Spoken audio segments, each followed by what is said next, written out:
Welcome everyone to another episode of Between Two Heads. My name is Jameson Welbourn. As always, I'm joined by my co-host Addison DeMoura. Today we have a very special guest. We are joined by Tito of Swollen Heads Hash Co. Tito, thank you so much for taking the time, bro. Yeah, I appreciate you guys having me on. Man, we appreciate you coming on. So, as we like to do with all of our guests, before we dive into all the cool stuff that you're doing right now, we want to take it back and learn a little bit about your humble beginnings. So, I know you grew up in the bustling state of Vermont. I'd love to hear what that was like and what your childhood was like growing up. Yeah. So Vermont, it's a great place to grow up. I was super fortunate.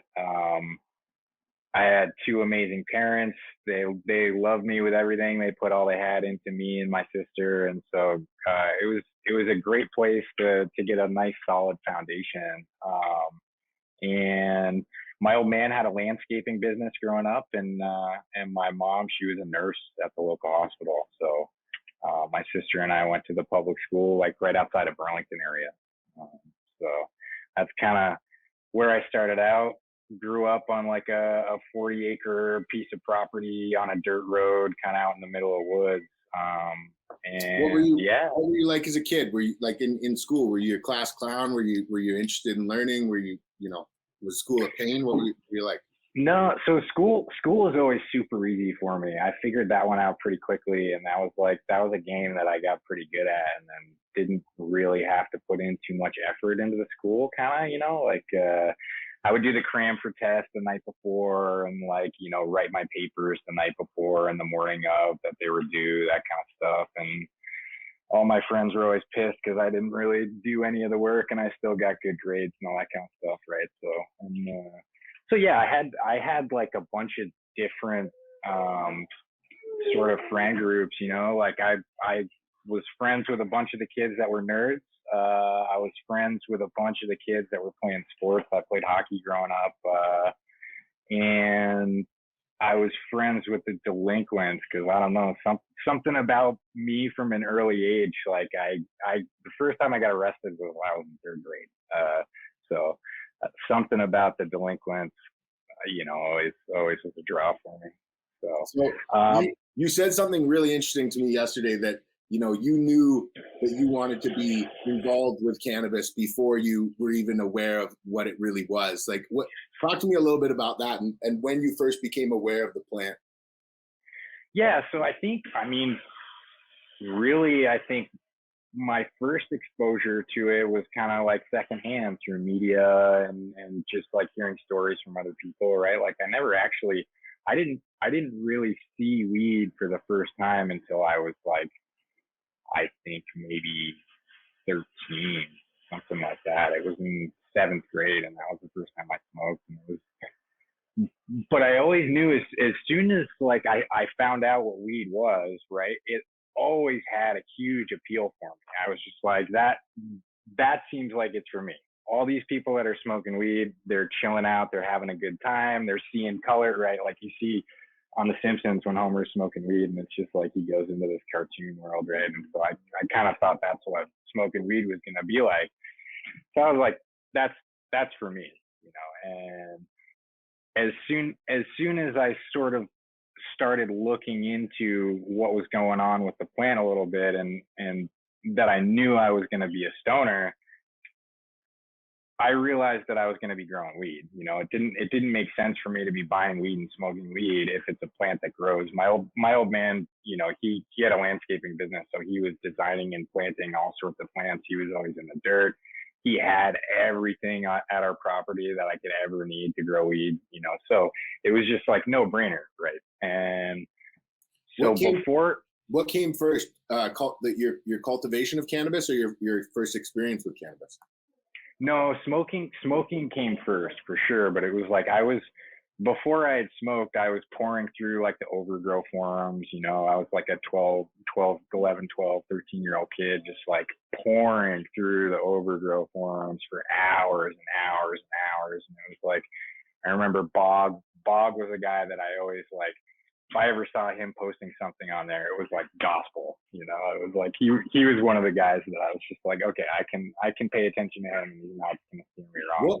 What was it that drew a 12-year-old Tito to overgrow without any experience with the actual plant? Like, what were you fascinated with? What were you drawn towards? Was it the actual cultivation and the cultivation tips that existed, or was it the variety of strains, or what was it that pulled you in?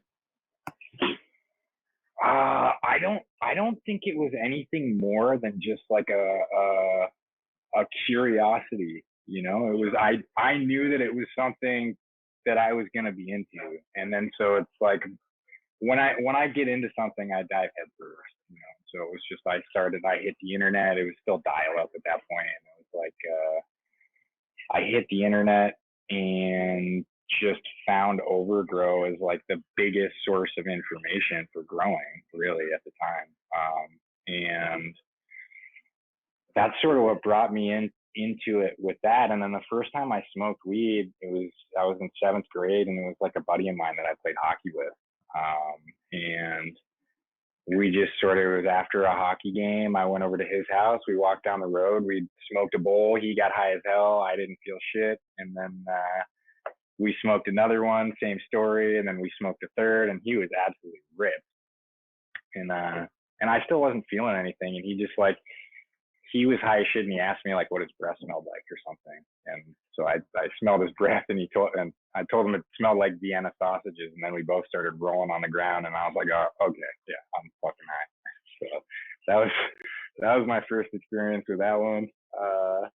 And then it just sort of, I was an occasional smoker until I was like 16, you know, and then I had my license, and one of my homies, moved to Vermont from Wisconsin.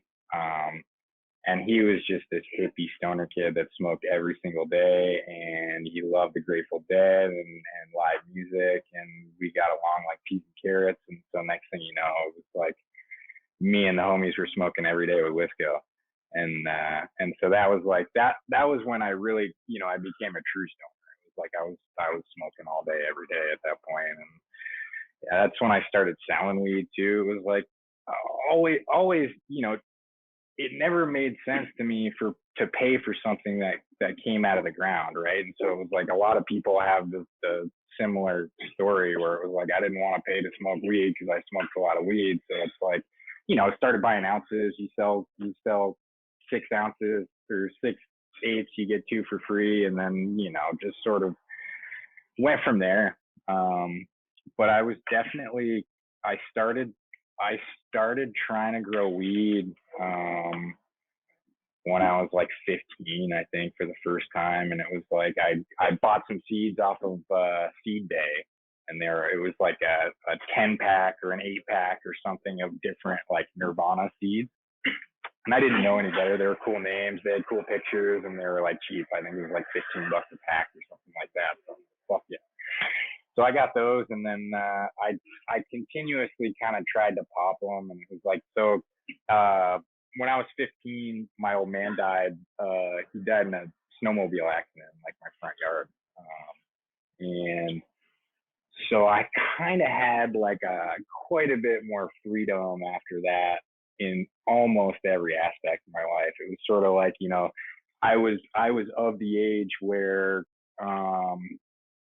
I was sort of old enough to take care of myself for the most part, you know. And so my mom kind of just like let me do whatever. And then like all the teachers at school cut me a bunch of slack because I was the kid who's like, old man just died. And then, you know, so it was kind of like, it sort of taught me a little bit that like all the rules are just sort of like guidelines, right? And it's like there's always flex and everything, and you like I don't know, it just sort of made me start to see things differently because there's always exceptions that are made for everything. It's, you know, you see it in every part of life, right? Like big business and the weed and healthcare, and just kind of anything, really, right? So like, I don't know, it makes you see that just like sort of all these rules are just kind of almost like a little imaginary line that like aren't really there, I guess, right? And so then at that point, I was already like hanging out with delinquents and stuff, and then so it was just kind of like game on from that point, you know. Like I was into it, and then so I was like selling bags and that kind of stuff. Where are we right now in this timeline? Sorry, I got lost. No worries. So your father had just passed, and you're just kind of getting into cannabis. And my question for you is now, you know, the cultivation started, I believe you bought your first pack from Nirvana around 15, 16. Oh, yeah. And then so what did cultivation look like from there for you?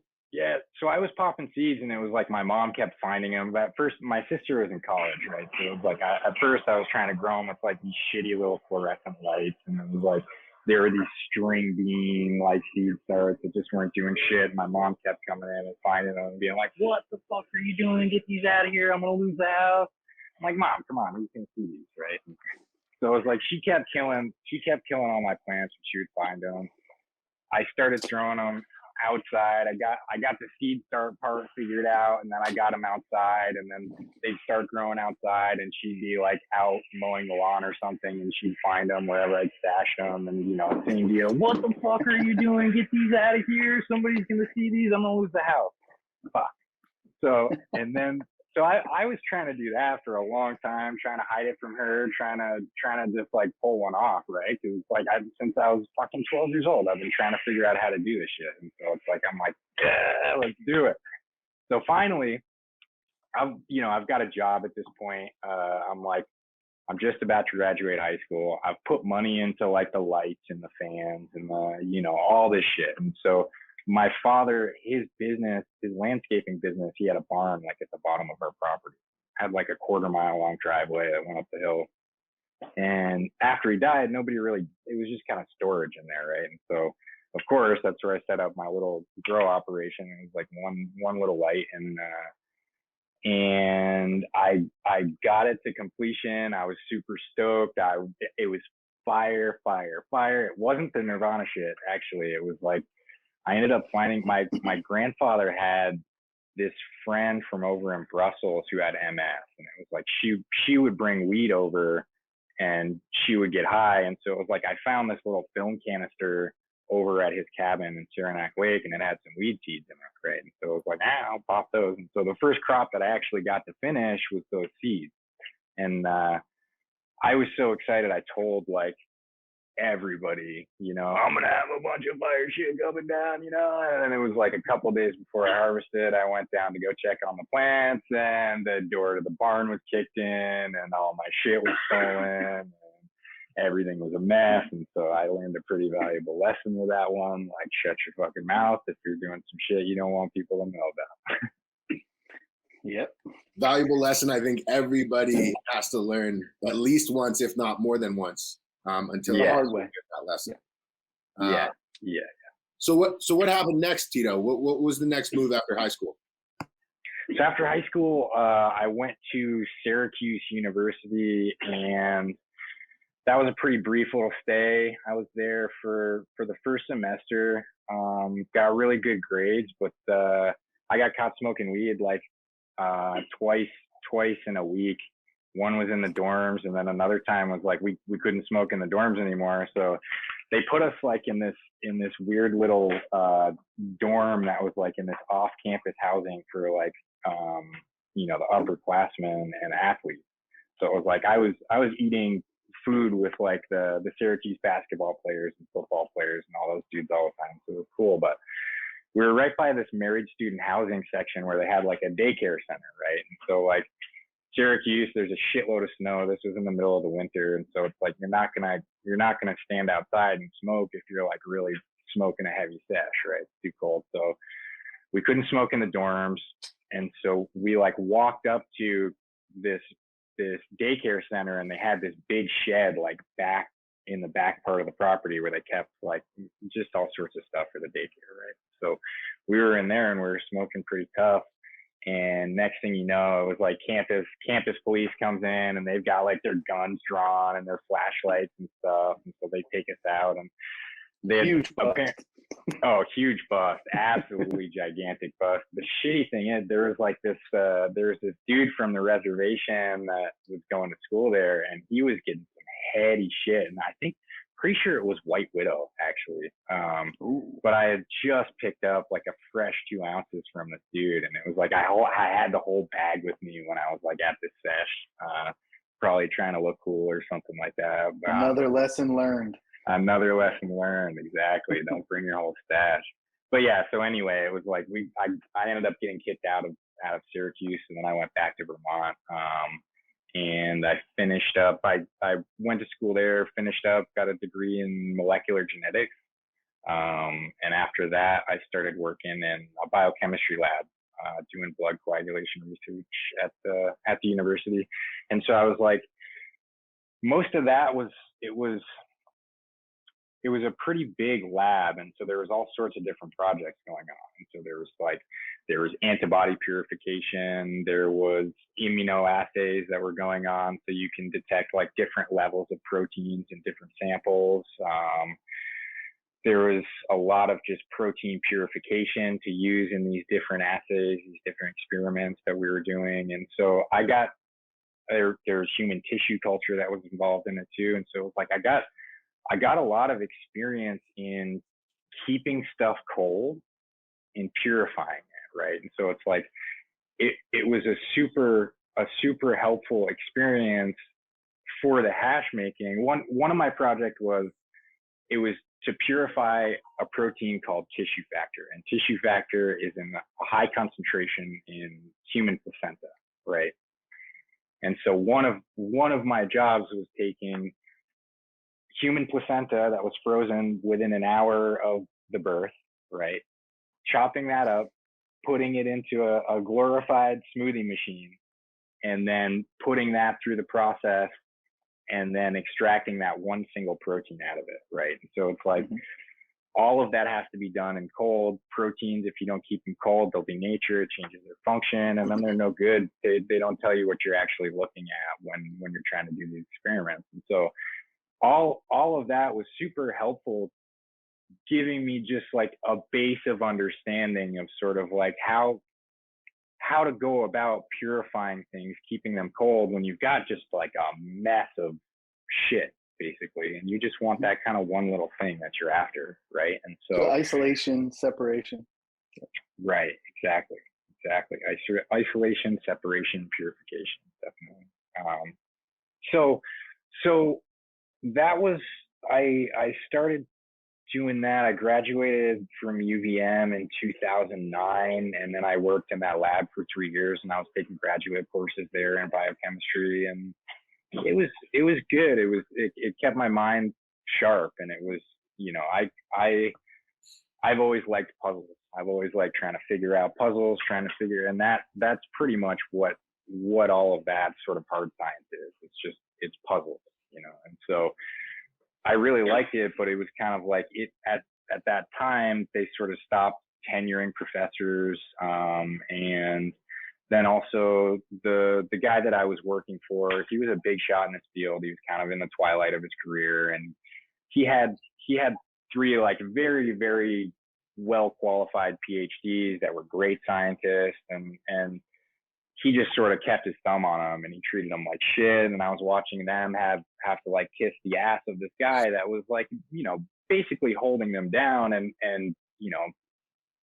belittling them in front of other people, right? And I was like, okay, so I'm gonna have to go to school for another 5 years or so, 2 years of postdoc. So that's like 7 years of kissing somebody's ass just like that, right? And then once I get done, if my area of research that I've just spent 7 years really honing in and focusing on as my area of expertise, if that falls out of focus and it doesn't get funding anymore, then you lose your lab. There's absolutely zero job security if you're going into academia, which at the time, I didn't want to go into industry because there's just a lot of evil shit going on in biotech, right? And I mean, it's all, I think that there's a lot of confusion between the actual science and what's going on in the business. The business is super predatory, and I think the science is pretty safe. But but yeah, so none of that stuff really appealed to me, right? And so I was like, I know how to grow weed. I've grown weed before, and I'm sick of being in the lab under fluorescent lights with a lab coat on for, 50 hours a week. And so I quit the lab and I started growing weed full time. And that was like, I sort of made a little transition where I had a tent going in the basement of this house that I was renting with some friends. And that was just like one light. And I was just growing like a DWC hydro setup, and it was like getting RO water from this like fish tank store or something down the road. And so I ran that for a little bit, and then I had this friend that I went to school with. And when I was going to UVM, like I was partying there was a point where I was partying really hard, right? Like I said before, school was always super easy for me, and that didn't change when I was at the university either. And so it was like I was able to party. I was working like minimum 40 hours a week every week, and I was paying my rent and doing all that stuff. So it was like the school, I was still crushing the grades and doing fine. And I also took a bunch of AP courses, so I was able to squeeze like 3 years into 4. So it was like I had a whole year of courses I didn't have to take, so that let me kind of like fuck around and work a little bit more. So like I was partying pretty hard, and I ended up getting in trouble because like I got in a fight and I got arrested, and then it was like I was on probation for a little while, and so I had to just kind of like clean my shit up. Basically, it was like I could either plead guilty to a felony assault, or I could plead guilty to a misdemeanor assault. And if I pled guilty to the felony, it would be off my record if I kept my shit clean for 2 years. And so that's what I decided to do. And I just sort of like moved away from everything, and I stopped drinking, stopped smoking, stopped, partying, and I just finished up school and got done. But at the same I had this friend, and she was kind of on the same path as me, where it was like she was raging pretty hard, right? And she ended up in a similar situation where she had to remove herself from the situation. And then kind of right when I decided it was about time to stop working at the lab and start growing weed, she sort of came back into like my world. I don't remember what happened, but we ran into each other somewhere, and she was like, "Hey, if you're going to stop working at the lab and start growing weed, you should talk with my boyfriend, because he's been out in California growing weed, and he could be a pretty good like resource for you." Right. And so he and I met, and he's like gung ho about growing weed, and one thing led to another, and next thing you know, he and I have like this indoor setup going out in the middle of the woods in Vermont. And it's like, I think we had probably like, I think it was 20 lights, something like that, which like in Vermont, that was a pretty big scene at the time. And so I had that going, and then we were running that, and my buddy just kind of like, I don't remember what the impetus was behind it, but he just sort of was like, dude, I don't know why we're here in Vermont doing this with like 20 lights when this is a pretty big scene. If we get caught or something happens here, like this is a pretty big deal in Vermont. But if we go to California, we can grow like 10 times this. And if we get in trouble, it's just like a little, they don't even care. And I was like, what? Nah, you're crazy. And then so he pulled up the Google Earth pictures of the Trinity Pines. And it was like he zoomed in on this farm that he had up there a couple years before, or the year before, or something like that, right? So he zoomed in on that, and he's like, yeah, this is my place out there. Like, look how much, this pulls like 800 pounds a year, and this is it. And then he starts zooming out, and there's like one right next to it, and then one right above it, and one right below it, and one right to the right. And I was like, oh shit, there's all these out there too. And then he zooms out a little bit more, and every one of those has 4 around it. And then he zooms out more, and it's just like, it blew my fucking mind. And it was just like immediately, I was like, yup, let's stop this silly shit. Let's get out there. If they're letting people do this out there, like there's no way that they're going to pick us out of like this sea of farms that are out there, And so that was once 215 was on, that's what everybody saw. Everybody saw that. So everybody was flooding out here. And so it was like, I've been late to the game in just about every part of this. And it's like, I feel really fortunate because I feel like I really am just like sticking my foot in the door as it's closing. And it's like, it's cool because I remember when I first got out there, and it was so we were growing that indoor in Vermont, right? And then he came out here, and we were sending loads back to Vermont to try to pay for this new property, right? He was out like trying to find the thing, and so things got a little bit screwy with that situation. I ended up having to cut down the house, and then I kind of just like skedaddled out of Vermont for a little bit. And in that time, he had found a property up in Wichipeg, which is like, kind of next to Hoopa. It's about probably like an hour or so from Willow Creek, maybe an hour and a half from Willow Creek, something like that, right? But so he found this property up there, and we were like using these loads to sort of like fund that whole situation for the summer. We ended up getting, he ended up getting like a lease option situation for the summer, where half of the crop was the guy that owned the property, and then half of the crop was ours. And so we went out there. I think that things got planted in like late May or early June, something like that. And I got out sort of just after they were planted and just before we were about to flip, and we ran through the depth harvest. And that was cookies and cherry kush and Mr. Nice, and we grew some Blue Dream, and we grew some sour. And that was my first California crop, and it crushed. It was beautiful weed. And it was like, I remember my friend, the girlfriend of this guy who I was partners with, right? She was out at the farm as well. And when I was still back in Vermont, I remember talking with her, and she was just like, "Oh my God, Tito, when you get out here, you're going to be absolutely blown away with how quickly these plants grow in the California sun." Because up until this point, I'd only really seen it in either the Vermont sun, which is cloudy, 40% of the days, and indoor lights, which it's nothing. There's nothing comparable to the California sun. And so when I got out there and I saw how hard these things raged, it was just literally every single day you could see how much bigger they were. And it was just oh my God, this is where they're meant to be. We were up in the mountains. The fog would come in every day, and in the mornings it would clear out around 9:30, 10 o'clock in the valley. And we had bald eagles flying all over the place, and it was super magical. That first season was really amazing because it was just it was the three of us. We had all moved completely across, all the way to the other side of the country. Our funding stream got screwed up, for the season. So we were kind of broke. We were really eating rice and beans and canned tomatoes and that kind of stuff. And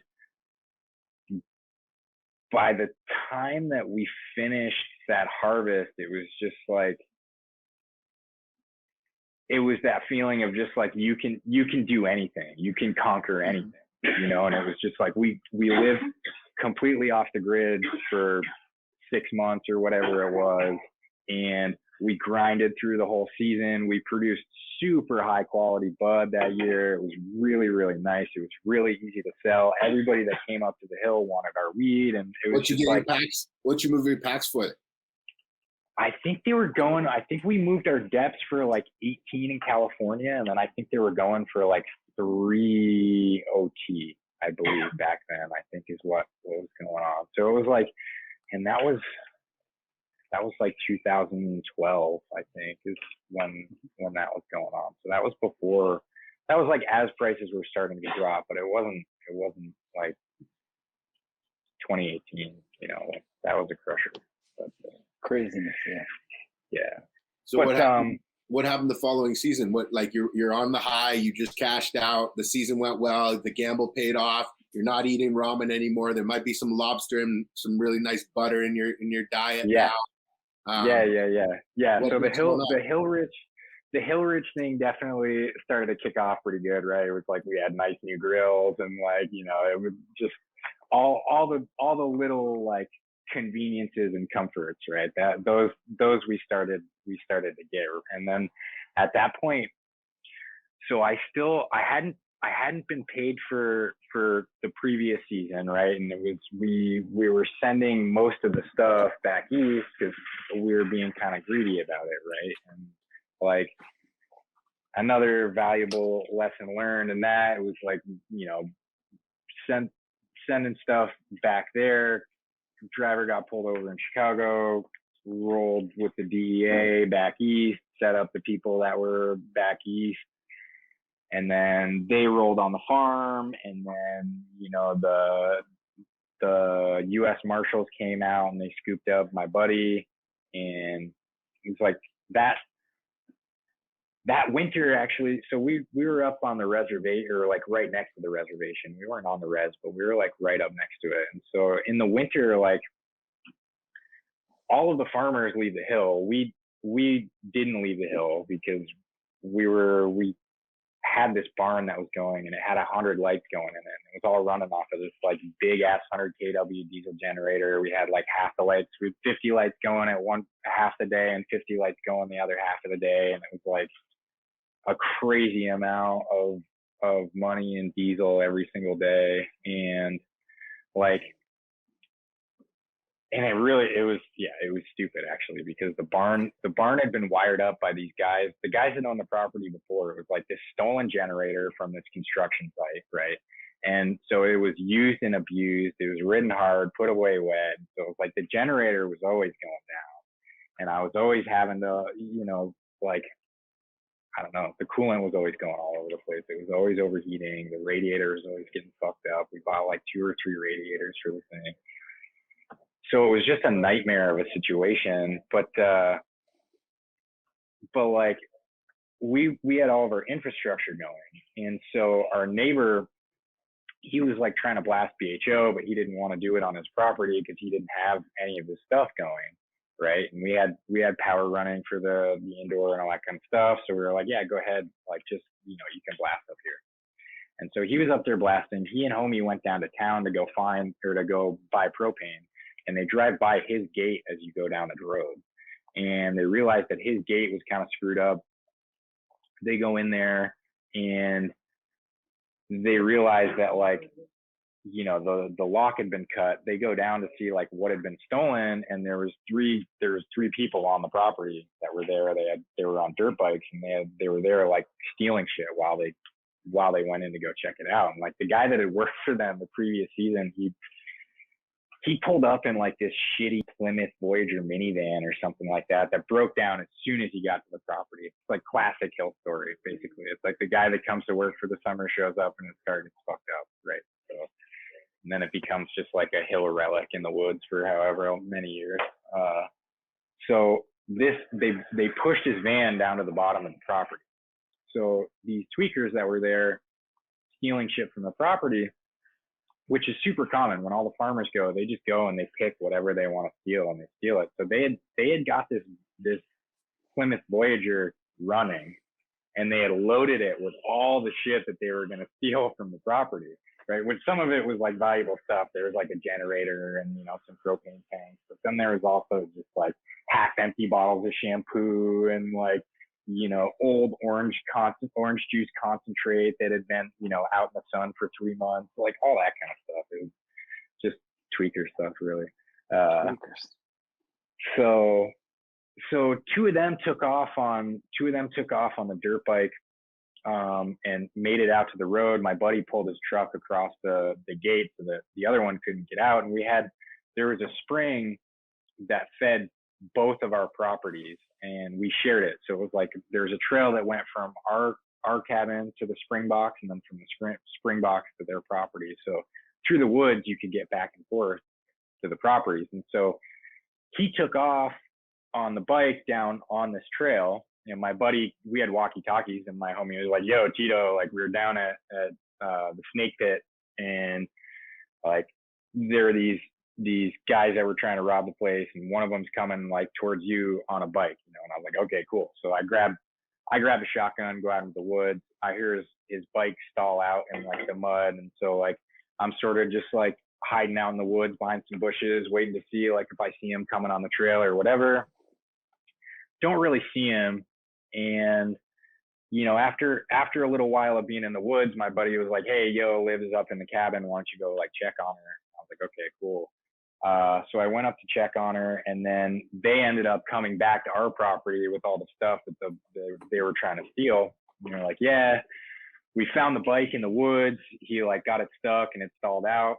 And I was like, "Oh, did you go like disable the thing? You know, because you know, like he's coming back for that thing. That's probably the only thing of value that he has in his life. You know, he's coming back for it." So, and homie was like, "Oh no, like we didn't think about that actually. Like, but I'll go back and do that. You think I have time to roll a doobie before I do that?" And we're like, "Oh, it's up to you, dude."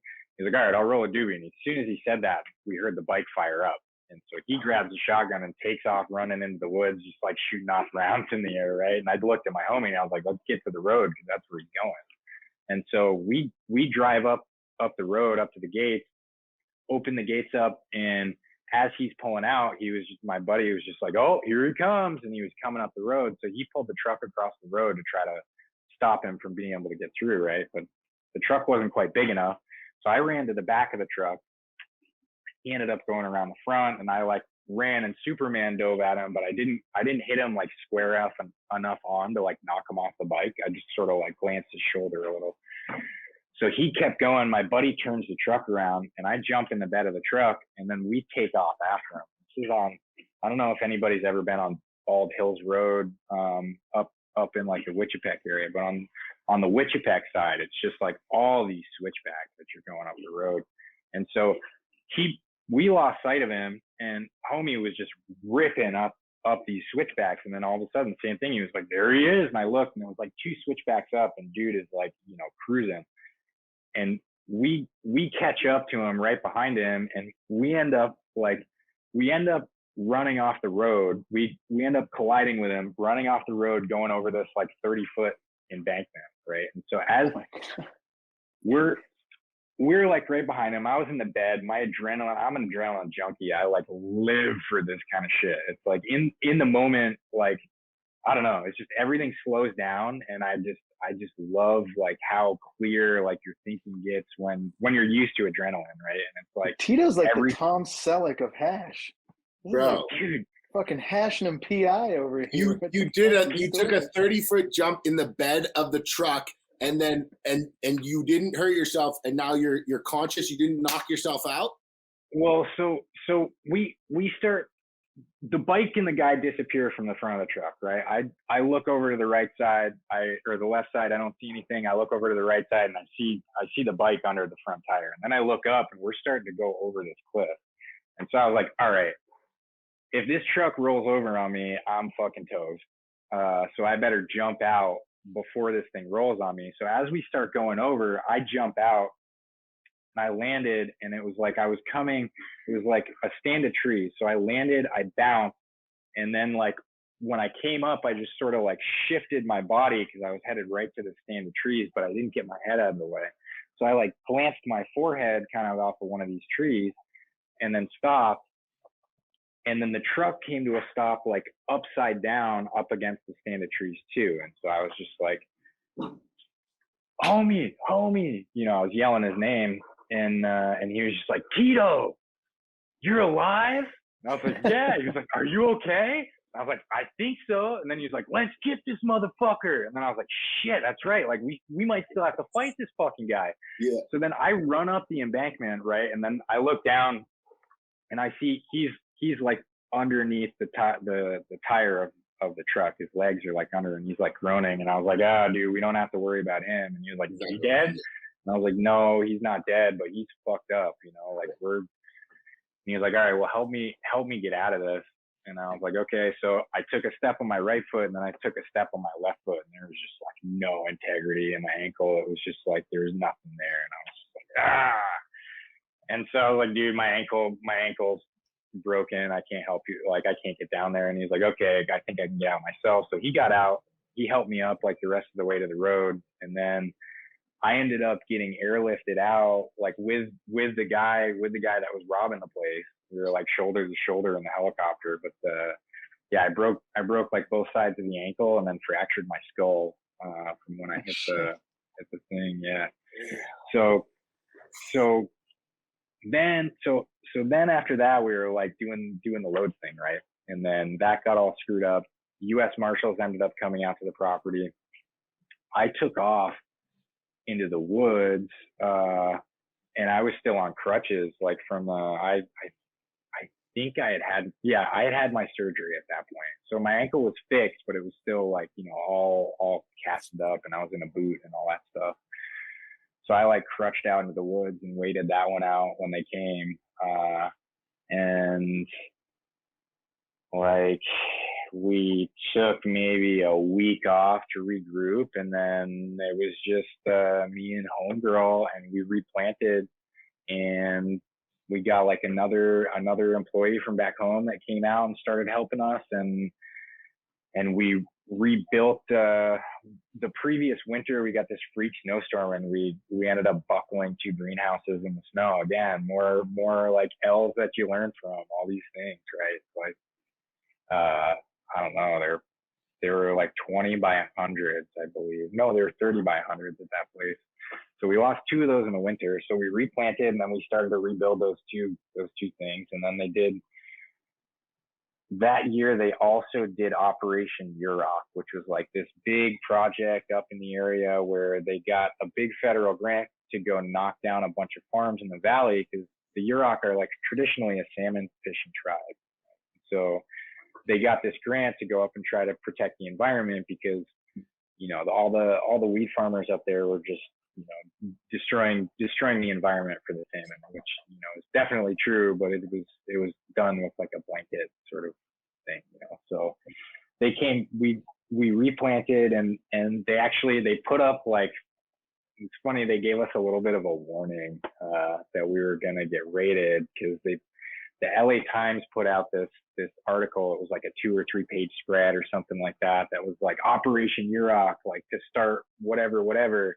And there was a big ass picture of a farm up in Humboldt County. And that farm, it was a picture of our farm. And so it was like, they put that out the morning that they started doing the raids up there. And for whatever reason, we didn't make it on the first day's raid list. They got our neighbors the first day, but they didn't get us. So it was like, homegirl was down. She ended up getting a job at the local grocery store down in Willow Creek, just to be able to like feed us, and like we would get good deals on all the stuff at the grocery store, and she would get samples and that kind of stuff, right? Because we were super broke after losing like the load, and then getting raided, and then, you know, so it was like we were super rice and beans at that point. And so we got the forewarning. She was at work. She came home, and she thought for sure she was going to come home to a raided farm, right? So she came down, and she's like, oh my God, I can't believe, like, I've been trying to call you guys all day, you know, and like, I didn't know what was going on. We're like, what do you mean? She was like, you didn't hear about what was going on? And we're like, no. And she was like, she showed us the paper, and it was like, boom, right there, a picture of like the main flat with the greenhouses on it. And I was like, what the fuck? And then so she was just like, yeah, well, I guess, you know, we can't, it was still in homie's name, who had been arrested. He was on pretrial. And so it was just like, we were just like, all right, well, we got to cut it down, because if they come, this is going to fuck this whole situation up, right? So we cut everything down. We went, and we just like, we stashed a few of the plants like out in the woods, you know, so just in case we figured we could replant again if we needed to, then we had those going. And so they came, and they were kind of pissed that like we didn't really have anything there for them to do anything about, because it was like they had taken the weed, they had taken, you know, we cut down all the plants, and so there was nothing there for them. So then they bulldozed their greenhouses down again, the ones that we had just built, and like, so then that was quits after that one. But it was like, it was up in Wichipec that I took I took my first dab up there, and so that was like my first experience with hash, and that was just like or at least dabbing hash. You know, before that it was always like the trim and all that stuff like that. You know, the growers get the hash. We're always the ones that had the hash. It was like if somebody had hash back east, typically you knew that they were like growing their own shit. If somebody pulled out. Do you remember what to you top a dabbed? bowl, it was something that we grew that year, and so it may have been. I'd say it was either Cherry Kush or Girl Scout cookie, because those were. It was. Are we talking about BHO? Yeah, we're talking about BHO. So that was like. Did you have like a lot of experience using that BHO machine that your neighbor had, or did you play with it at all, or when did your first experience come on? No, so actually my first experience with that was with the neighbor. So the first stuff I smoked was literally just like, we took some trim that it was during trim camp. We took some trim, threw it in a mason jar. We poked a little hole in the top of the mason jar so we could squirt butane into it.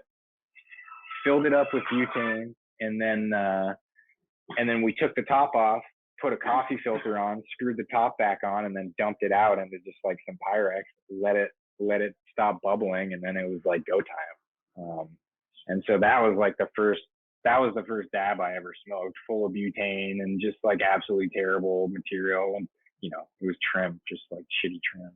So did you continue on that path? Like, did you continue getting into open blasting? Yeah, so then there was this dude that was coming up to the farm. We had, you know, we grew, I think between the 2 rounds that first season, I think we grew like between 600 and 700 pounds or something like that. And so we had a lot of trim. And this was 2012, Tito? 2013? Yeah. So I think this is 2013 now at this point. This is the next season. And so there was this guy that was coming up. He was coming up from Tahoe, and his name was Mike. We just called him Oil Mike. Like that was, you know, his little moniker or whatever. And like Oil Mike would come up every once in a while, and he would bring his wife, and they would come and just like set up. He was open blasting in tubes, and he came up and he was using this food dehydrator to dry out all of the material before he ran it. He packed it into his tubes. And by doing that, he was getting it to be like super stable, like shatter, you know what I mean? And it was like, you know, obviously we know now that that's not really what you're supposed to be doing, but it was like, we were all blown away because it was just like stable, like drop it on the table and just splinter everywhere type stuff, right? So it was like, Oil Mike knows how to make the best shit. Like, come up, run all of our stuff, please. So he came up, and then it was just like, you know, it's sort of, when you see hash being made, if you have like a little bit of intelligence, you say, that's not that difficult to do. I can do that, right? And so it's like pretty quickly we started jumping on the like, all right, let's get the stuff and let's start making this. And you was know, this before or after Oil Mike blew himself up? No, I'm just kidding. No, Oil Mike. I don't think he ever had any problems with that. That's good. That's good. But so then like there was this other dude. There's this dude from out in Mad River. I don't remember what the hell his name was. He was a crazy guy, but he bought a closed loop machine, and so he brought that up to the property because he was one of these guys that was just, it was like dick measuring contest everywhere he went, right? So it was like he came up to hang out, and he like brought this big, you know, it was like a 5-pound extraction like closed loop machine, and like he just brought it up to come hang out. You know, it wasn't like he was coming up to run material. He was just like, "Oh, look what I just bought!" You know, like, look at this keychain I have. Yeah, like, but that just like led to us basically like co-opting that machine for a month. You know, it was like he just bought the thing, he brought it up to us, and then it stayed at our place for like a month. I think he knew what he was doing, bro. Yeah, you're probably right. Actually, he knew what the fuck he was doing, bringing his machine up there. Well, we weren't even running his material. But anyway, so like, so that was sort of my first experience with that, and it was like that once we started running that, and it was just like, we were just dumping like pounds and pounds and pounds of hash out, and it was like that was in the heyday of BHO. So then, you know, it's like the value added thing only makes sense when you're sort of a small operator. And at the time, Yeah, you know, we were growing a decent amount of weed, but it was still, back then we were like the small guys in the area, you know, which always is sort of like, up there, that was always kind of the mantra that we were told, is like, as long as you're not the biggest guy on the hill, you probably don't have very much to worry about. So like, we weren't the biggest guys on the hills. We were still producing a decent amount of stuff. But like the value added thing, right? It was like you're turning your trash, you're turning the stuff that like you're gonna end up composting into something that's worth like almost more money than your flower crop at some points in the BHO game, right? So like that we realized pretty quickly, like we had to start jumping on that thing. And then also it was like, you know, I think for a lot of people too, when the hash,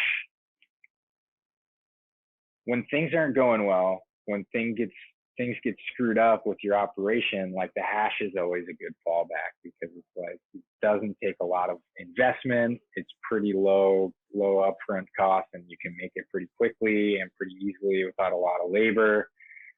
And then at the time, it was just like a feeding frenzy for the stuff. So it was like, you know, I think at different points in the game, that was just like the savior. And then the other at different points in the game, like clones too, man. Clones are the same gig. It's like if you know how to grow plants, that's pretty low overhead. In a small amount of space, you can crank out a ton of clones, and like that's paid for multiple seasons for me. You know, So, it's like when I yeah, go ahead. oh, sorry. Sorry to interrupt, Tito. I want to kind of like keep on a bit of a timeline, because we were really rolling on that. What happened like after Operation Yurok? What was the result after you made the decision to cut down that crop, and then you're hiding in the woods? What happened Yeah. next?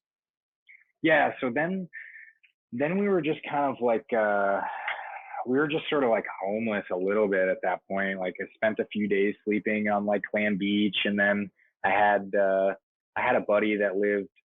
He was actually the neighbor that was up there. He had a house in Arcata.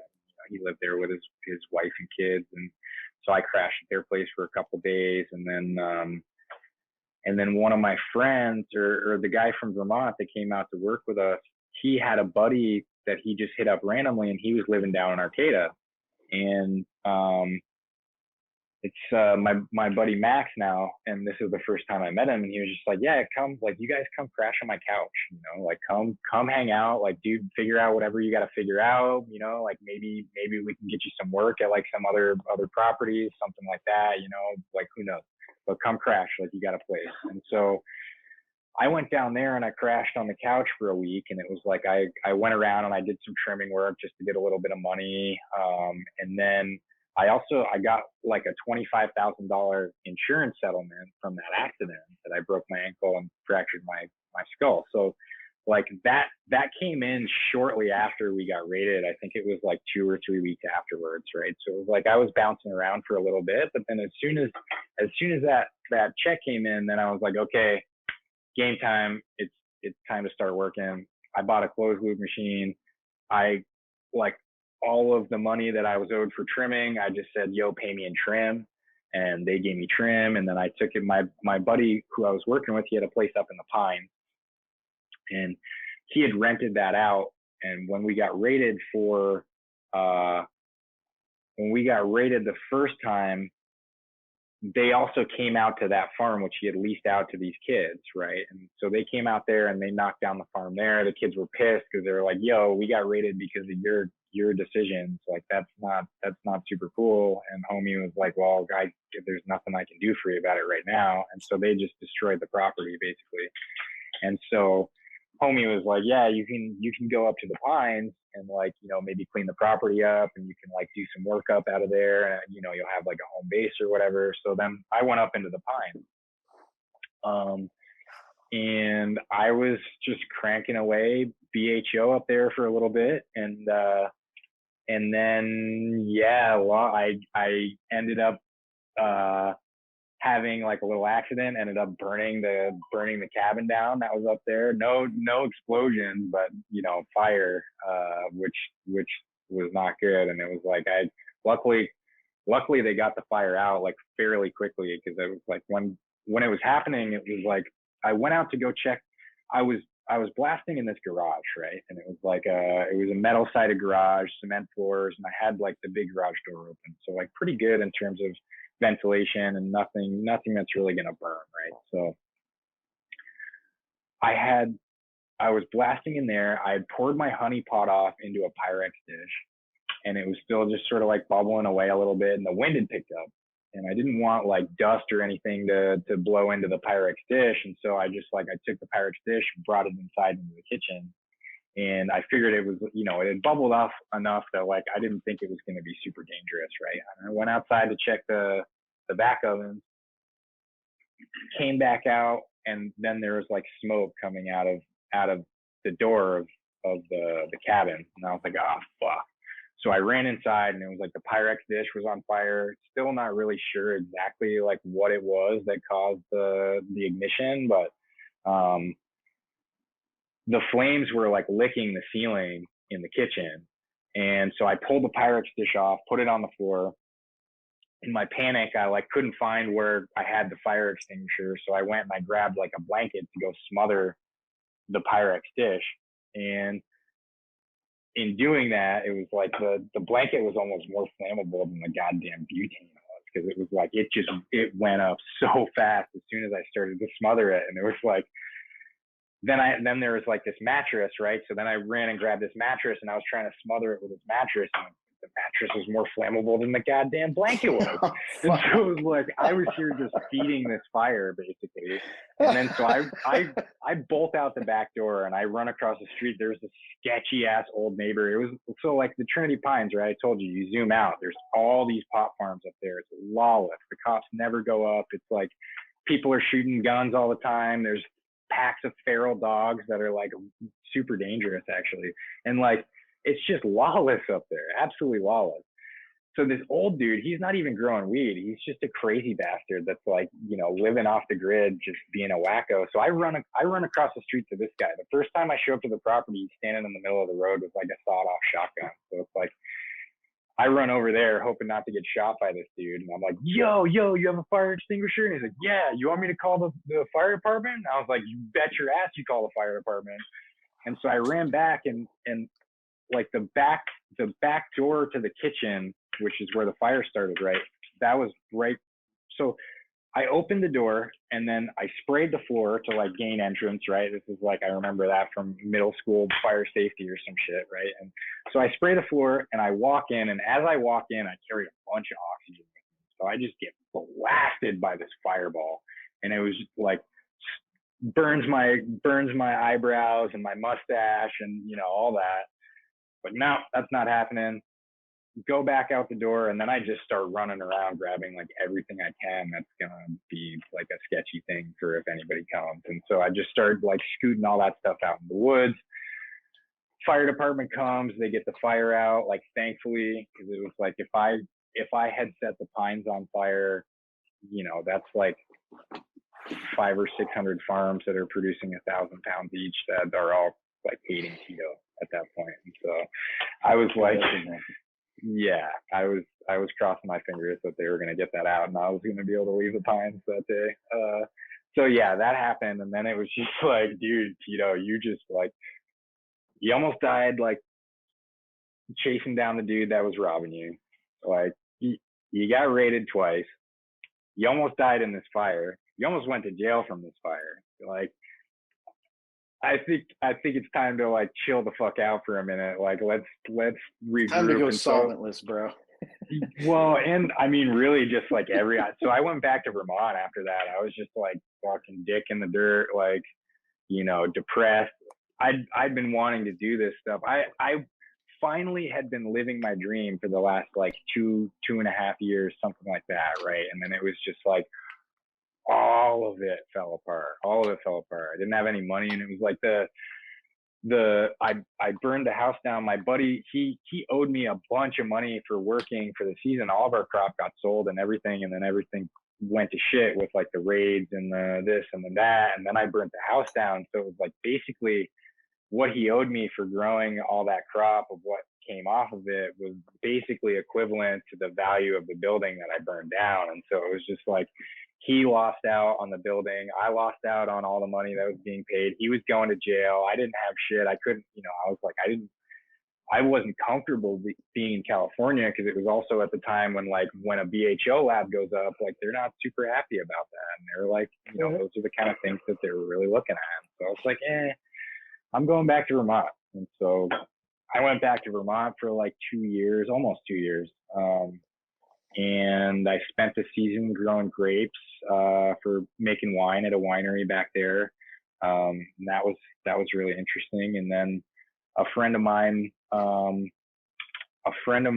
I grew up with, his old man had an ornamental flower nursery. And it was like, I don't know how many acres of production he has, but it's the biggest one in Vermont. He supplies the New England and tri-state area. And so I got to see how like a larger scale nursery operation runs, efficiently. And he did a really good job at producing a lot of really high quality plants, right? And I got to see everything from start to finish, and the customer service and the wholesale and the sales and the delivery. And he just put me in positions where I literally got to see how everything worked, right? And so I wasn't really doing anything back in Vermont. I was like hustling. I was hustling slabs and I was hustling weed, and I was partying, getting high, just being an asshole, really, like not really doing anything productive. And I remember my brother-in-law said to me, like, hey, dude, like you're not doing shit here. Like, look at what you got going on right now. Nothing's going. Like, get back out to California. Like that when you're out there, that's where you're doing well. That's where things are working for you. So you got to get back out there, man. And so I did. I bought this $600 GMC Jimmy and packed up, some shit. And then I drove across the country, and my homie had just gotten out of jail, and he and his lady, like she was pregnant. And when I got out to California, it was like, I was running real low on funds, and I hit him up, and it's like, oh yeah, she just gave birth to 2 twins. And, and I was like, oh shit, now is not the right time for me to come in and start working, and like, you guys just had kids. I'm not trying to add that. So then it was like, I just sort of like bounced around. I did a little bit of trimming work. I went up to Oregon. I like did a little bit of work up there. And then when I came back down, it was like, they had finished up from the previous season. Things had calmed down from the kids, and they were ready to go on vacation. And so they were like, yo, Tito, we're going to go to Florida for a month. And like, you want to watch like the farm? We got this little indoor going in the basement. And then also we're starting up this nursery. And I was like, yeah, sure. And it was like, literally, I just finished working at that ornamental flower nursery. So it was like, I went in, they were just getting this nursery off the ground. And so it was like, we went in, we planted all the moms. We got this, like, it was a metal building that the top was just corrugated plastic. And so it was just like sort of a cheap little, like, I don't know, way to have a greenhouse that wasn't really a greenhouse. And then there was a big metal building next to it too, that was just all enclosed. And so then, we got all the moms planted, and we sort of like figured out how to scale up like the propagation part of what we were doing, and start really like cranking out lots and lots of clones, in like 7 to 10 days. We were getting full trays rooted, and then it was just kind of go time, where we were crushing out plants. It was like people were coming in, and we were selling them, and it was working really well. And my buddy was kind of just like, dude, like, you, with all the experience you had at this place and with how things are going, like it would be cool. The idea was for me, he had just picked up a new property, and the idea was for me to run the new property. And I was supposed to just be doing the nursery until it was time to get the farm season going. And so he sort of said like, well, what do you want to do? Do you want to do the nursery or do you want to do the farm? And I want to produce. For me, it's like, I want to see the flower at the end. You know, that's what it's all about. It's like seeing what comes out at the very end of it. So the other part is just like it's another puzzle, you know, like the propagation part of it's just another puzzle to solve, and it's a part of the process. But the actual production is what I like. And so, you know, I just sort of was trying to find the balance between training people and then starting the new farm season. And then the business partnership with that kind of like fizzled out between my buddy and the guy who he was doing it with. And then as I sort of stopped being down there as much, like the level of quality of the plant started to go down a little bit because the people hadn't been trained up quite enough to be able to take that over, right? So it was just like sort of a sad little thing to see that one dwindle away. But it was also like I got a lot of experience in producing a lot of like healthy clones, and in a timely manner, and then also just like, you know, learning how to take orders, manage people's expectations of timing and numbers, and realistically what's going to come out for them, you know, at the end when they're harvesting and all that kind of stuff, right? And so that was a super valuable experience. It was, you know, again, it was a lot of work that like I never really, I think, got compensated for, but it was like I got compensated in so much more than that, because after, and I'll get into it later, but so I transitioned to the farm, right? And then shortly after we planted the farm, that place got raided. So it was like now at this point, I've been raided 3 times. I've been raided more times in California than I've had successful crops at that point. And so we replanted again, or we replanted there. We got a crop off there. He had another property, and then it was just like, because he was still on papers for the whole thing back in Humboldt, right? And so when we got raided, then it was time for him to just sort of like back off, disappear. Trinity County has been like a very difficult place. It's been a super difficult place for the people who are trying to enter into the licensing process, because there's been a series of events, and then also changing of the guard at the county, where it's like at first there were issues with the CEQA and the environmental impact report for the county, and then that sort of like hemmed things up for us up there. And then they were allowing us to continue, you know, with these provisional licenses without the CEQA being done. And then the county got sued by a group of anti-cannabis people saying like, hey, how can you allow this program to go on if you don't know how it's going to impact the environment, right? And so then they they stopped doing anything with the program at all. And like everybody up there has been waiting for renewals for their licenses now for, you know, months and months and months. I think that like there's like a few people up there now that have their licenses, and they're just getting planted. But it's been a nightmare to get any projects off the ground for people up there that are trying to go the licensed route. And so this was sort of like in some of the initial stages of the licensing in Trinity County, and it was like the farmers there are frustrated, and he was very vocal about it. And I think that because he was so vocal, it sort of put a target on him. And so they kind of looked for whatever reasons they could to come and raid the farm, right? And then he was also on papers at the same time. And so like he just sort of had to step away. And in doing that, it was kind of like hey, like, Tito, we don't really have a lot of money right now, and, you know, like, we got to keep this thing going. And so it was like I was cutting clones to be able to pay the other employees that I was working with and managing, and cutting clones and selling clones to be able to keep the generators filled and the nutrients going and all that. And so we we got the crop finished that year, and it was a good crop. It was good product. We sold everything at like good numbers. And that was the year after.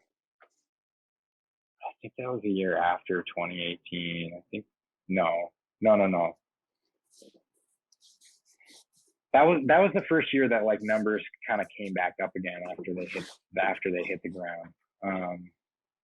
So it was a good season, and I got cashed out for my season that year. It was the first time that I'd ever been paid for like actually growing weed in California, which I think is another common thing that people go through out here. It's like you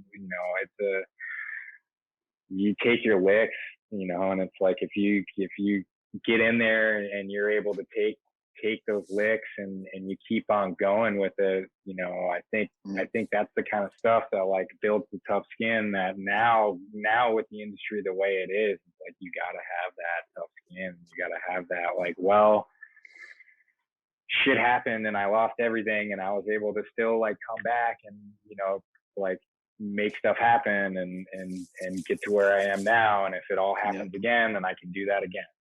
And so it's like all of that stuff, it sucked, but at the same time, it's like I'm almost glad that I worked all those years and didn't make any money, and I was put into the position where I was running somebody else's farm and coming up with the finances for it and paying the other employees and all this stuff, because it gave me the confidence to know that I could do it for myself. And so it was like, all right, if I'm capable of doing this and pulling it off like semi-successfully for another person, if I do it for myself and I put in twice the amount of effort, then there's no way it's not going to work, right? And so then after that season, it was just like I went around to everybody I could possibly think of and asked them, hey, do you know anybody who's trying to get rid of a property? Do you know anybody who's trying to lease a property?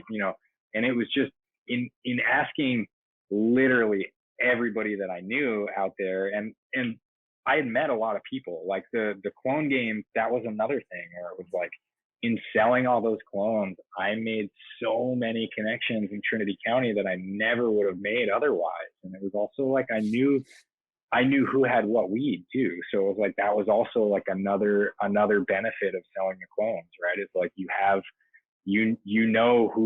who's got the papaya cake, where to get papaya cake, where to get the do-si-do, who's got the sour cuts because they came and they bought 1,000 of them from me. And so like all of the networking that came from just having plants available, and then also the confidence of being able to run the farm, I was like, all right, I can do this myself. I took all the money that I made from that season and I found, in asking everybody, I actually found 2 places that were going to work for me.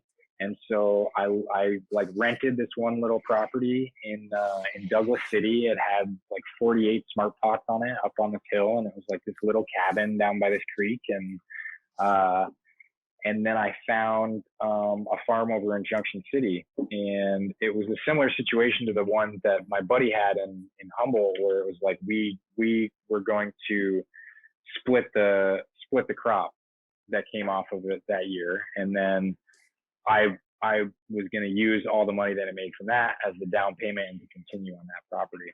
And so I did that. And at that point, it was just me. I had some people that were going to partner with me on it, but they kind of got cold feet and backed out. And everybody at the time was kind of just like, Tito, I'm not sure if this is the right move. Like, it's kind of a bad time to start buying things. Like, the door's shutting, all this stuff. And I was like, no. Like this, I've been waiting my whole life for this shit. Like, I'm not gonna give up when I'm like on the precipice of this thing, right? So I went balls to the wall and did both places. And it was like, in doing that, I didn't have a ton of money to continue for the season. So it was just, same old song and dance. I got some mothers of some wedding cake, and it was that JBZ cut of wedding cake. It was like, it was just before that cut got blown out. It was like, it started to get around Trinity like a decent little bit. And then there was a couple people up there that just sort of like got it everywhere, really. And I got the cut from a homie Snake over at Tilo's Farms. Shout out Tilo's Farms. They're up in Trinity County and they grow fantastic weed. All family. It's a family farm, all organic, all sun grown, and they have amazing stuff. So shout out Tilo's. But they gave me all these old mothers that they had, and with those mothers, you know, I just started cranking away. It was like, I think I got into the property in maybe the end of February or something like that. And I just started cranking away clones, and I sold, I don't know, I sold a good like 10, 20,000 clones out of like this little basement that I was in real quick. And I just sort of used that to fund the season, and got that one out of the way. And like the guy that I was partners with, he was just sort of getting into the hash making scene, and he had his property up the road. And so he was like, all right, well, let's grow a hoop of GMO, and then we'll take a hoop of your wedding cake and we'll run that as fresh frozen, right? He was like running some stuff for fresh frozen. And we froze all that, turned it into hash, and then when it came down to look at the numbers, it was like those two hoops that we turned into hash ended up making us like just about as much money as the entire rest of the garden, right? And then so it was like, all right, well then it only makes sense to start turning this stuff into hash. And I think it's sort of, you know, another common thing where it's like, once people see that, it's, if you have any amount of intelligence, right, it's like, okay, well, I'm going to start making the switch over to that. And luckily, like I adopted sort of on the earlier side of people being willing to freeze their whole garden. And it was like the next season, it was, you know, I was one of those people that everyone was saying like, yo, dude, you're going to freeze everything? You're fucking crazy. And then it was like, you know, fast forward 2 years, and now it's like, everyone's like, hey, I'm freezing my whole garden. Like, is there anything you can do with it? And so, again, it was another one of those situations where I just like snuck my foot in the door, like kind of right at the right time, like just as things were starting to close. And luckily, you know, I got some really good genetics. I got that honey banana cut, the heads that roll cut. So the guy that I bought the property from is Terry from Hash and Flowers. So he got that cut from Heads That Roll. They were working together a while ago, and Pat gave him that cut, and then Terry saw that I was just like cranking out clones. You know, he was watching me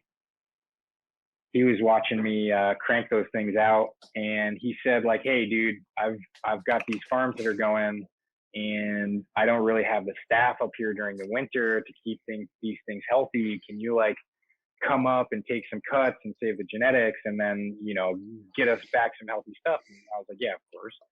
So I got him going, and then he was like, well, dude, like you can crank out the clones. Why don't you just supply all of the clones for me for my farms for the next season? And then, you know, you can use whatever genetics that you want of mine. You can't, you know, don't give them out to anybody else.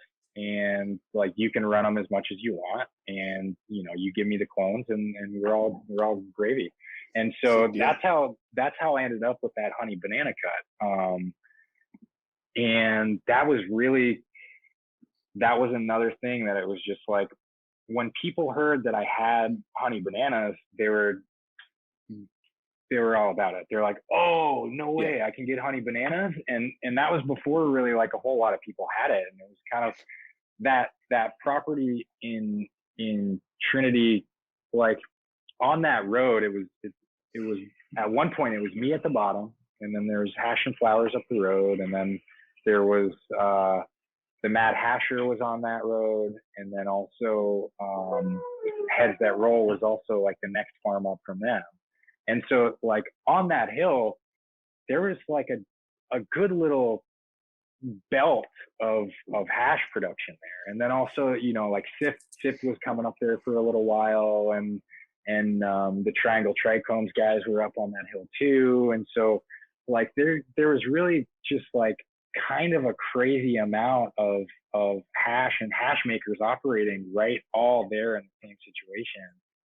A lot of the honey banana during that time was all coming from our hill. And it, you know, I think at first I was just sort of white labeling everything. That was kind of everything that was going on for me. I didn't have a brand. I didn't really know a whole lot of people to sell anything to in terms of hash. And it was like, that was one of my initial hesitations with freezing stuff. It's just like, hey, I don't sell the stuff. That's not my gig. I can sell flour. I have that network, but like, I don't know the people buying hash.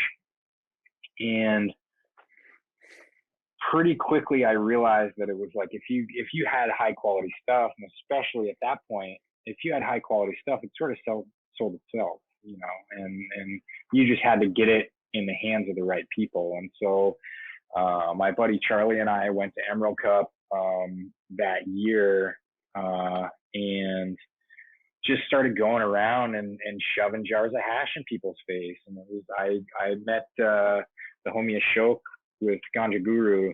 I met him at that place, and shout out Ashok. He's been somebody that's been helping me since day one with everything. He plugged me in with like the first people that were really buying like a decent amount of my hash on a level that was like sustaining me as a business and as a farm. And it was just sort of like a lot of they're not a lot, but there's a decent amount of like the bigger brands out there that people know and smoke on that were, you know, like putting my hash in their jars, it was really cool to see, you know. And then it was also sort of like at that point, you know, I was selling everything for $35 a gram, and then you watch somebody slap a sticker on it, and then they sell it for, you know, $80 a gram at that point, and you're like, well, shit, I need to make a sticker, right? And so then that was kind of the birth of the Swollen Heads, was just sort of recognizing that, like, yeah, the hash is a value-added product, and the way that you really add the value to your product is to build a brand and to be able to tell your story of what that really means, you know, of what your brand actually represents, right? And so that's sort of, you know, what I'm trying to do with Swollen Heads. I've always been a storyteller. I love telling stories. I could talk for days telling all the stupid stuff I've done in my life. But it's like this is an outlet for me to be able to tell a story. You know, it really is. It's like I think that what people don't understand about hash, and specifically growing for hash, is that there's like a million little moments that go into producing a jar that when you hit it, it has complexity and depth, and it stays in your mouth and it stays on your tongue, and there's a lot to appreciate there, right? And that's the more of that's in the jar, the more little moments there are that have been paid attention to from the point where that plant was tiny until that hash went into the jar, right? There's a million little moments that you can screw up, and there's a million little moments that you can put time and attention into. And that's the story that I always am trying to tell, right? Is that, like, all of these little things are what go into this jar that you know, some people suck down in half a day or something like that. But it's like, it really is like, there's so much that goes into these jars that, like, you know, everybody that's producing this like higher quality solventless product, you don't get that without caring. You don't get that without putting the love in. You just don't, you know. And it really is all those tiny little complexities and variances, like those, that all comes from putting the time and the effort and the love into the crop, and then also, you know, the process of making the hash too. What do you think is something that's often, you know, overlooked by up and coming or younger hash makers? You know, what's one thing you see that there's often could be improved upon? Well, I think one of the things for young hash makers, I think, first of all, don't chase yields, because right now there's a certain amount of like really well yielding flavors, right? And so it's like if you're chasing the yields, you're going to end up with a pretty homogeneous like flavor profile in your menu when compared to like other brands, right? And so keeping your stuff different, which means not washing GMO, not washing only GMO, not washing only papaya cake, not washing only Ken's, not washing only cookies and cream. You know, all these ones that just like are production strain. Don't chase those ones.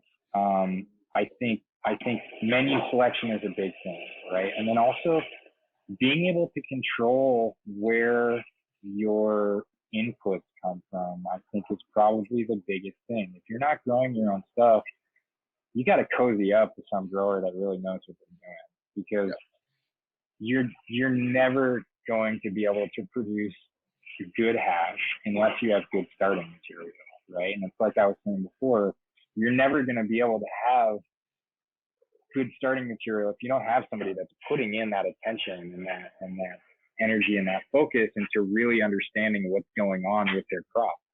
And so I think if you're not growing your own stuff, then building a relationship with the people that are growing your stuff, so that number one, you can tailor a menu, and number two, you have a lot more information about what's going on with that product. Because when you're in touch with the material that's going in, then you can make different decisions about like how you're going to wash it, right? Like if you know something's a super melty strain and it's gonna dump a lot in the 90 or the 120, well then maybe you do a bunch of quick spins and you forget about your longer later spins.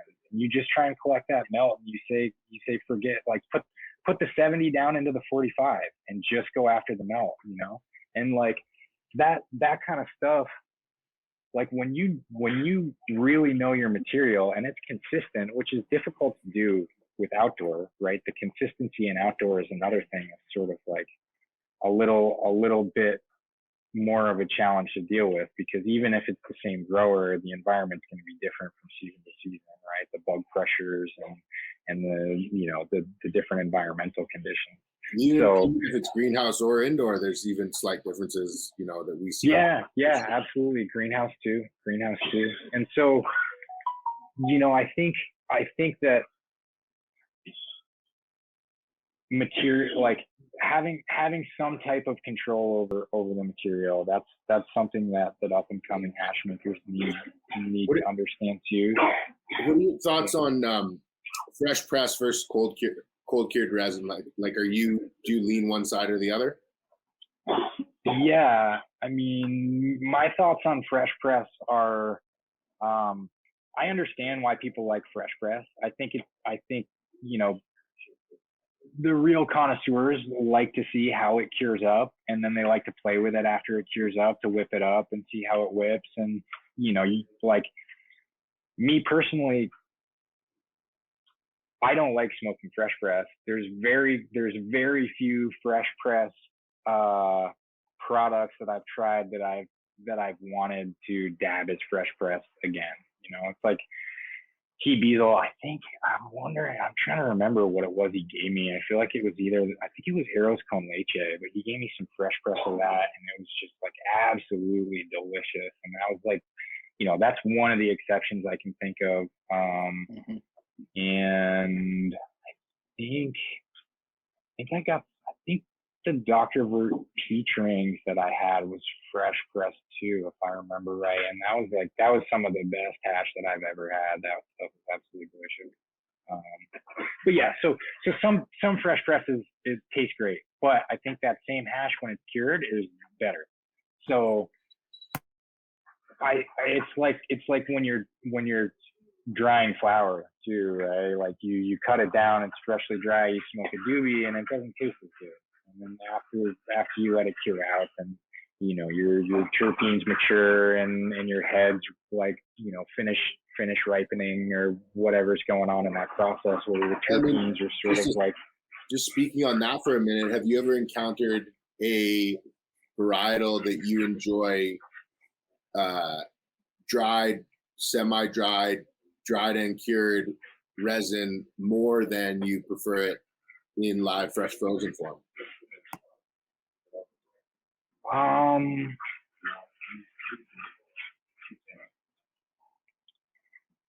Yeah, I'm definitely, but typically those are the ones that like don't wash super well, right? So it's like the resin just like either it's super greasy, so it carries something through with it, so it might be like a little dirty or something like that, and it's not as high of a quality. Or I'm trying to think if there's like stuff that I really enjoy, besides the ones that don't wash, that I really enjoy as flour more than hash. I mean, I have this papaya cake number 2 cut, and that one's really good in hash too. But honestly, I like that better in flour. I don't grow for flour anymore, except for to save a few branches. And then actually this Guava Z, my Guava Z number 7 from Bloom Seed Co. I hunted that 2 years ago, and that one has an absolutely phenomenal taste. But like the resin from that is a little bit drier. And so I don't quite like it for solventless as much. But the flour on that is phenomenal. It almost has like a cheesy armpit kind of taste too. I've already heard you talk about grabbing the melt, but where do you stand on that whole melt versus rosin spectrum? Do you pull a lot of melt, or do you just save that for special occasions? So in my process, basically when we're washing, we're pulling the melt bag. So like the 90 and the 120, we pull the 120 on every wash, but we pull the 90 on the first wash. And then sometimes if it's going to yield big in the melt bags, we'll pull it on the second wash too. And then typically the second wash is like where we're getting our 70 to 120. The third wash, sometimes that'll go in there too. And then the fourth wash is just sort of full spec that will go into, either edibles or some other kind of ancillary product. But in terms of like melt, we haven't put out any melt yet. And part of that is because I haven't really been growing specifically for isolating melt. And I guess what I'm trying to say with that is I've got an outdoor farm. And so if you're trying to grow melt at an outdoor farm, you've got to be really careful with how you have your property set up, so you're not getting dust blowing around and all that kind of stuff. And so this year I'm in the process of mulching everything with wood chips, my entire, all the property that's around. And so I'm trying to cut down on that dust so that we can start putting some melt out, because our melt bags are phenomenal.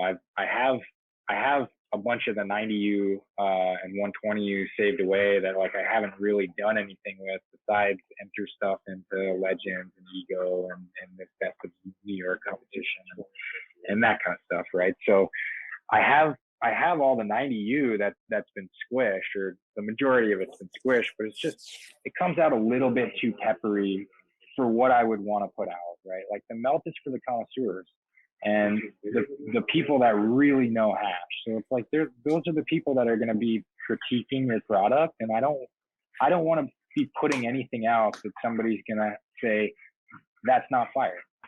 I'm always trying to put something out in the jar that people are going to say, wow, that's really nice work. And right now, I don't think that we've been, capable of putting out melt that's like that, because we're just a little too peppery. And so hopefully this year we'll be able to start putting that out, and the people who have been asking to see the melt and all that stuff, we'll be able to show that to you guys, and hopefully everybody will enjoy the melt just as much as they've enjoyed our rosin. For sure.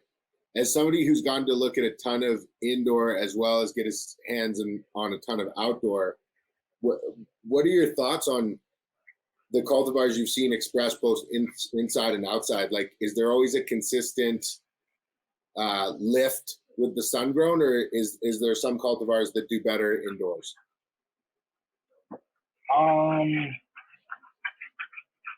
I have a biased opinion, right? And it's because I'm an outdoor farmer. I think that as a whole, sun-grown outdoor farmed resin is of higher quality in terms of like what I want to be smoking, right? And so what I want to be smoking is, it's a dab that's clean. It's a dab that has a lot of smell. It's a dab that has, the right color to it. And I don't necessarily mean it has a light color, right? Like that, a lot of times that does mean it's a high quality, but not always. But it's got the right color to it. And then also it's got complex flavors. I want hash that's going to tell me that story. I want hash that's got a beginning, a middle, and an end. I call them three-dimensional dabs, where it's like you've got different flavors that are coming in and they're hitting you when your bangers at different temperatures, right? And so, like, I like to smoke hash that's like you get your gas in the beginning, some kind of fruit, and then some kind of candy or gas at the end too. Like it takes you on a little ride, right? And so, I think that sun-grown typically gives you more of that experience than indoor does. And I think that's for a variety of reasons. First and foremost, the spectrum of the sun, right? There's a lot more going on in the sunlight than anybody can produce with the best LED that's out there. So that's one thing, right? There's a lot of like complex biological things, biochemical processes that are happening when all these different terpenes are being produced. And I think part of that is the different spectrum that the sun is giving. And then also it's easier to grow organically outside. It's difficult to grow organic inside. It's dirty. The whole name of the game, like cleanliness is next to godliness in indoor, right? So if you're running by that, then it's a lot harder to run an organic regimen. And I think that there's a lot of research being done as to why this happens, and there's no real clear answer. But when there's a greater association of biological microbial life with the root system of the plant, there's a correlation with higher terpenes in those plants. So when you're growing organically or with living soil, you're giving yourself the best shot to produce all of those varied terpenes and all of those varied cannabinoids and all of these different things that add to this story that you're trying to tell when you're trying to put out like a three-dimensional dab, right? And so I think it's easier to get that from sun-grown because of those reasons. And for those reasons, I think by and large, sun-grown, you're going to see more of those like three-dimensional dabs. And then that's not to say you can't get it with indoor. I've had, arguably the best hash I've ever smoked has been indoor, right? Like that Dr. Who peach ring, that shit still, I don't know, it was like a year and a half ago I smoked it and I'm still like talking about it, right? That stuff is absolutely delicious. And it looked perfect. It was white. So, I think that we're going to start to see a lot more hash that's sun-grown as opposed to indoor, because the cost of production for indoor it's too high, and the yields for sun-grown hash are better. The cost of production are much lower, and I think that by and large the quality is a lot higher. And if your flower is good enough to be super high-end indoor, which is what you need to make super high-end hash, I think the market is still there to take that super high-end flower, as long as you're doing the same things where you're chasing new flavors. Absolutely. Speaking to cost of production, do you feel that there's a ceiling in quality that can't be exceeded by these commercial machines that we're seeing. We're seeing a rise in a number of different pieces of hash equipment, solventless focused equipment, from Whistler Tech to the Axis to the Icon to the Osprey to the Hashatron to the Hashtag. Have you had a chance to look at any of these machines, and what are your thoughts on them? Yeah, I've had a chance to check them out, but never really used them myself. Just, I've got friends that have them, and then of course, like at all the events and stuff, you see the demonstrations going on. So I've seen them work, and I've seen the hash that comes out of them, right? And they make great hash. They really do. I think that with the machines, it's similar with a lot of things. Is once you start to automate, it allows you to divert your focus. And so if you're diverting your focus and you're not paying attention to the things that need to be paid attention to, then you're probably going to have your quality suffer a little bit, right? So it's like, it's not, if you use the machine as the tool that it's meant to be, and you're still doing all of those other little things that you're really paying attention to, I think that, yeah, you can make very, very good hash. I think that, like, if you've got somebody that's sitting there in front of a trash can with an ore, and they're stirring and they're hands on, they're feeling what's going on. They're feeling what's going on in that wash. They're watching it with their eyes. They're smelling it. It's like, oh, more of your senses come into play. You're more invested with your energy and your focus into what's going on there, and so that's going to allow you to make sure that all of the little steps, all of those little moments that go into creating these three-dimensional dabs, all of those are taking place, so that you can give the best representation of what the farmer did. And I think that's sort of, my idea of the hash maker is like the best hash maker. You shouldn't be able to tell anything. The job of the hash maker is to leave no trace, right? Like you're trying to not put your imprint on the product that comes out. You're trying to make that come through in the most pure way, in the way that the plant expressed it, right? And so if you're doing your job as a hash maker, you're really just like silencing your involvement in the whole thing. It's like you're just trying to highlight what the grower and what the plant cooperatively did together, right? So as a hash maker, it's like the best hash makers are the ones that like leave no trace. You can't tell that anything was done. There's nothing there, right? Absolutely. What we're seeing a very much a rise in popularity of resin mixing and blending.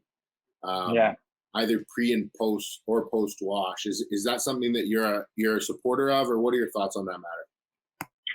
Yeah, absolutely. I'm a supporter of it, and I think, I don't know, people that are familiar with Swollen Heads, they know that we do a lot of blends. I'd say more than half of the flavors that I put out are blends.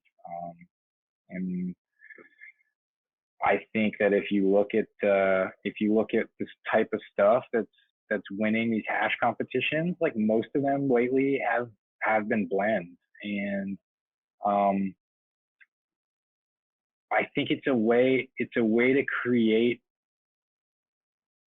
different narratives with sort of like those same story elements, I guess, right? So it's like, if you're trying to tell a story with your dad, then you can use these different story elements to create totally different stories. And in doing that, you're also being efficient with the stuff that you're producing off your farm, right? Which is also another important thing for people like me. I'm a small farmer, so I have to maximize like every little decision that I make. So it's like, if I can make, so for example, last season I grew 25 individual flavors, and then there was different phenos in that, and then I sourced like another 20 flavors on top of that, individual flavors. And so it's like, if I have 45 individual story elements, I can put those all together to create, an ungodly amount of combinations that are all a completely different story. And so I can keep people engaged with wanting to try these new flavors, and I can keep people coming back to Swollen Heads because, number one, they know that it's going to be, even though that a lot of these story elements are the same or similar, they know that when they come to that, it's going to be a different story. They're going to get a different story from it. And so that allows ingredients, the blending. You know, What's those that? are ingredients. Those are ingredients. Yeah, and this exactly. And you're a chef, and you're creating a meal, and you're using different ingredients to create the meal. And that's what the menu for each maker, I think, is going to evolve into, because, you know, like you had said earlier, like, don't throw away the things that don't wash really well, because those are ingredients, you know? Right.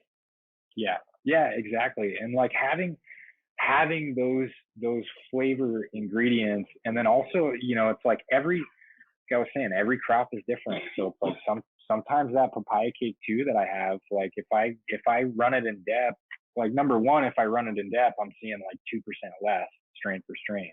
So, you know, I've done a few things in the garden, like throwing shade cloth up, you know, for the flour.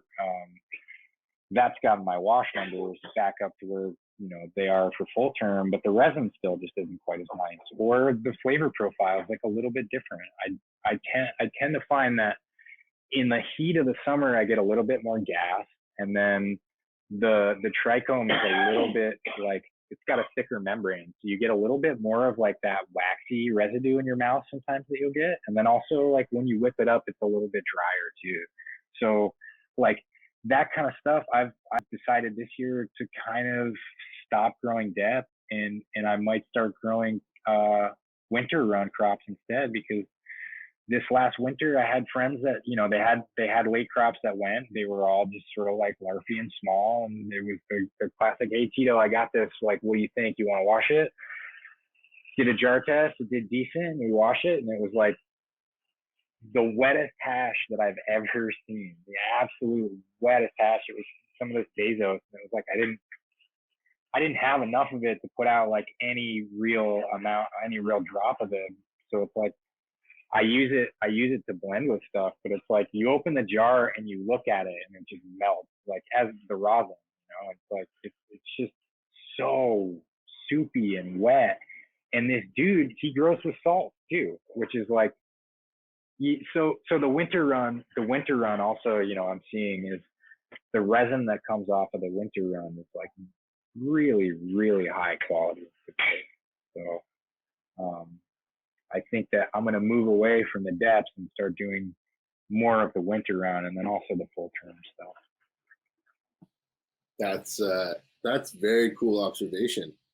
I mean, I definitely have seen up in Canada, these hybrid greenhouses are pulling their best runs in the wintertime for sure, consistently. Yeah. So yeah, and then it's like if you look at the Helios guys out in Maine, you know, they have a similar climate to Vermont. They're getting tons of clouds, they're getting low temperatures, they don't get blasted by the sun like we do in California. And if you've ever had like the fortune to smoke their hash, it's really, really nice stuff. It's like super wet. It's all really flavorful.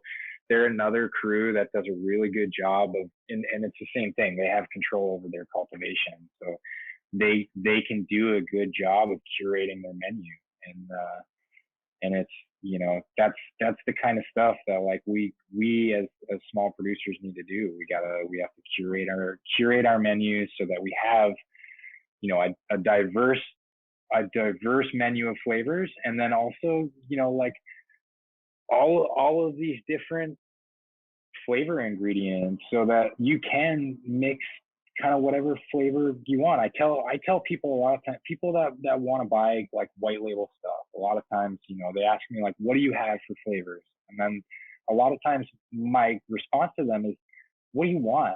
What do you want for flavors? Because I have all of these different ingredients, and I can make you, you know, sort of a flavor kind of that'll hit the things that you're looking for, right? So it's like, if you tell me you want this amount of gas, this percentage fruit, this percentage candy, you know, whatever, then it's like, if you have all of those ingredients as a hash maker, then you're able to give your direct consumer kind of whatever they're asking for at that point. So I think that's a super valuable thing for a hash company to have is to be able to curate your menu. It's like what Addison was saying, it's like that I think is a super important thing for us as small producers to be able to do, because the big guys can curate their menu, right? But in curating their menu, they're also blowing out that flavor at the same time. So it's like if we're able to curate our menus to sort of like stay ahead of the curve from these big producers, then I think we're going to do fine. And it's just sort of understanding how we fit into this market now that everything is becoming flooded out, and getting out and being able to tell our story, and just sort of like, allow people to understand like what's going into this, and it's like, we're just people. We're people that like growing weed, that like making hash, that like smoking weed, that, and yeah, the support of the people that also like smoking weed and smoking hash and enjoy the culture. It's like that means everything to us as small producers. And so, I think just getting the consumers to recognize that, and that we do put a lot of effort into making sure that we're providing an experience to and for the people that appreciate it, Yep. You were lucky enough to be at Legends in LA last year. Yeah. Can you talk a little bit about what that was like? I actually get to go this year, so I'd love to hear, I'm asking everyone, I'm like, what was your experience like? So tell everybody listening what Legends is like for you. Yeah, Legends was really cool, actually, because that was sort of like the first sort of industry event that I went to. And I think that we had started cranking out like quite a few flavors, and it was just like, I was doing drops of new flavors like every 2 or 3 weeks or something. And it was like, I started getting all this chatter on Instagram. I was just sort of like, where did you guys come from? Like what the hell? All your shit's fire. Like, what's going on? Who are you guys? Like, and all this stuff. And it was, nobody really knew who we were, with the exception of just like, a few of the people up in Trinity County and even some of them, like, had no idea. I got DMs from some of them that were like, "Oh, you're in Trinity? We should link up." And I was like, "Dude, it's Tito, come on!" Like, I'm here, bro. Yeah. That's how I tried your honey bananas first. Yeah. That was like the first thing I had ever tried, and then it was like everything else I tried after that. I was like, "Dude, everything's fucking fire." And then I think just shortly after that, I was like, "Oh shit, I got to reach out to these dudes for Legends for sure." So yeah, I was stoked that you were able to come out and participate with us for sure. So I think the first time you and I spoke about it, I was down in Belize. Actually, I was down there for my lady's birthday, and it was like this sort of first time where it was like somebody in the industry wanted something to do with swollen heads, and it was just like it was a really, really like validating sort of experience, where it was just like, oh shit, okay, all right, like we're starting to get somewhere. This is cool. And then yeah, when we went to Legends, it was really cool. It actually kind of felt like a lot of people there had been like anticipating, being able to meet the people that are behind Swollen Heads. And so it was like when I was, introducing myself and people were, "Oh, you're Swollen Heads." And so it was just like, that was a really, really cool experience, because number one, I got to meet all of these people in the industry that like I'd been seeing on Instagram, and I'd seen their work, and, I really respect what they have going on. And it's like to be thought of as sort of like a contemporary of these people, even still sometimes, like it's hard for me to think of it like that. My buddies are always just like, "Dude, Tito, you got to stop thinking of like your shit's, you're a top tier producer." So, but like even just just being there, like thought of as a contemporary of some of these guys that have been doing this for a really long time and really, you know, by and large paved the way for me to be able to quickly make an impact on the industry, right? Which is, I guess, really the mind-boggling part to me is that, you know, like I really have now at this point been able to make an impact on the industry. And it's like, you know, you guys are talking to me on a podcast right now. 3 years ago, I never in a million years would have thought that like somebody would be asking me to be on a podcast talking about my farm and my hash and all this stuff. Right? So it's really cool. And Legends, I got that same kind of vibe, right? Where it was just like, whoa, this is really cool. This is awesome. Like people are digging this shit, you know, because it's like, it started out as just a couple of yahoos pulling tarps on the side of a mountain, you know, and it's like to go from that to coming out and having some of these bigger players in the industry, like, you know, just being here in New York and giving jars to people to try some of the dabs, you know, and they'd be like, oh, I tried the papaya melon mints from you guys, and I still remember that one, you know, that was amazing. Like just having that is incredible. So Legends was great for that. And then also the networking and sort of like the momentum started to build kind of after that. And I think a big part of it was being at Legends and just being able to meet all these other people that are trying to do the same thing, you know, and it was great. I think, you know, in terms of like the actual Legends event, the only thing that I would say is just more time, which I think you guys got that figured out for this next one. You know, it's like, we didn't have enough time to enjoy all those terps and figure out. Well, you have enough time now. You know, you have enough time to, because I mean, we already talked about it. So you're invited back this year. Yeah. And then there's 3 separate. You can enter all 3 categories if you want. So you don't have to just have one entry now. So there's some cool stuff that I think for you guys, because you are like the master of these just crazy blends that end up becoming, you know, like some of my favorite stuff is some of those crazy ass blends. And then every time I see you, you'll be like, oh, and this jar is there's only a small amount of this jar, Eddie. So that's this one. And I'll be like, oh, okay. So it's like, yeah, you're always kind of creating these weird things. And whenever I talk to you, you have a pretty strong understanding, or a very strong understanding of what your inventory is, because you're able to. I mean, listen, when you make hash like this and at this type, you're able to sort of stop time on the oxidation process of the product by putting it in the freezer and holding on to it and preserving it.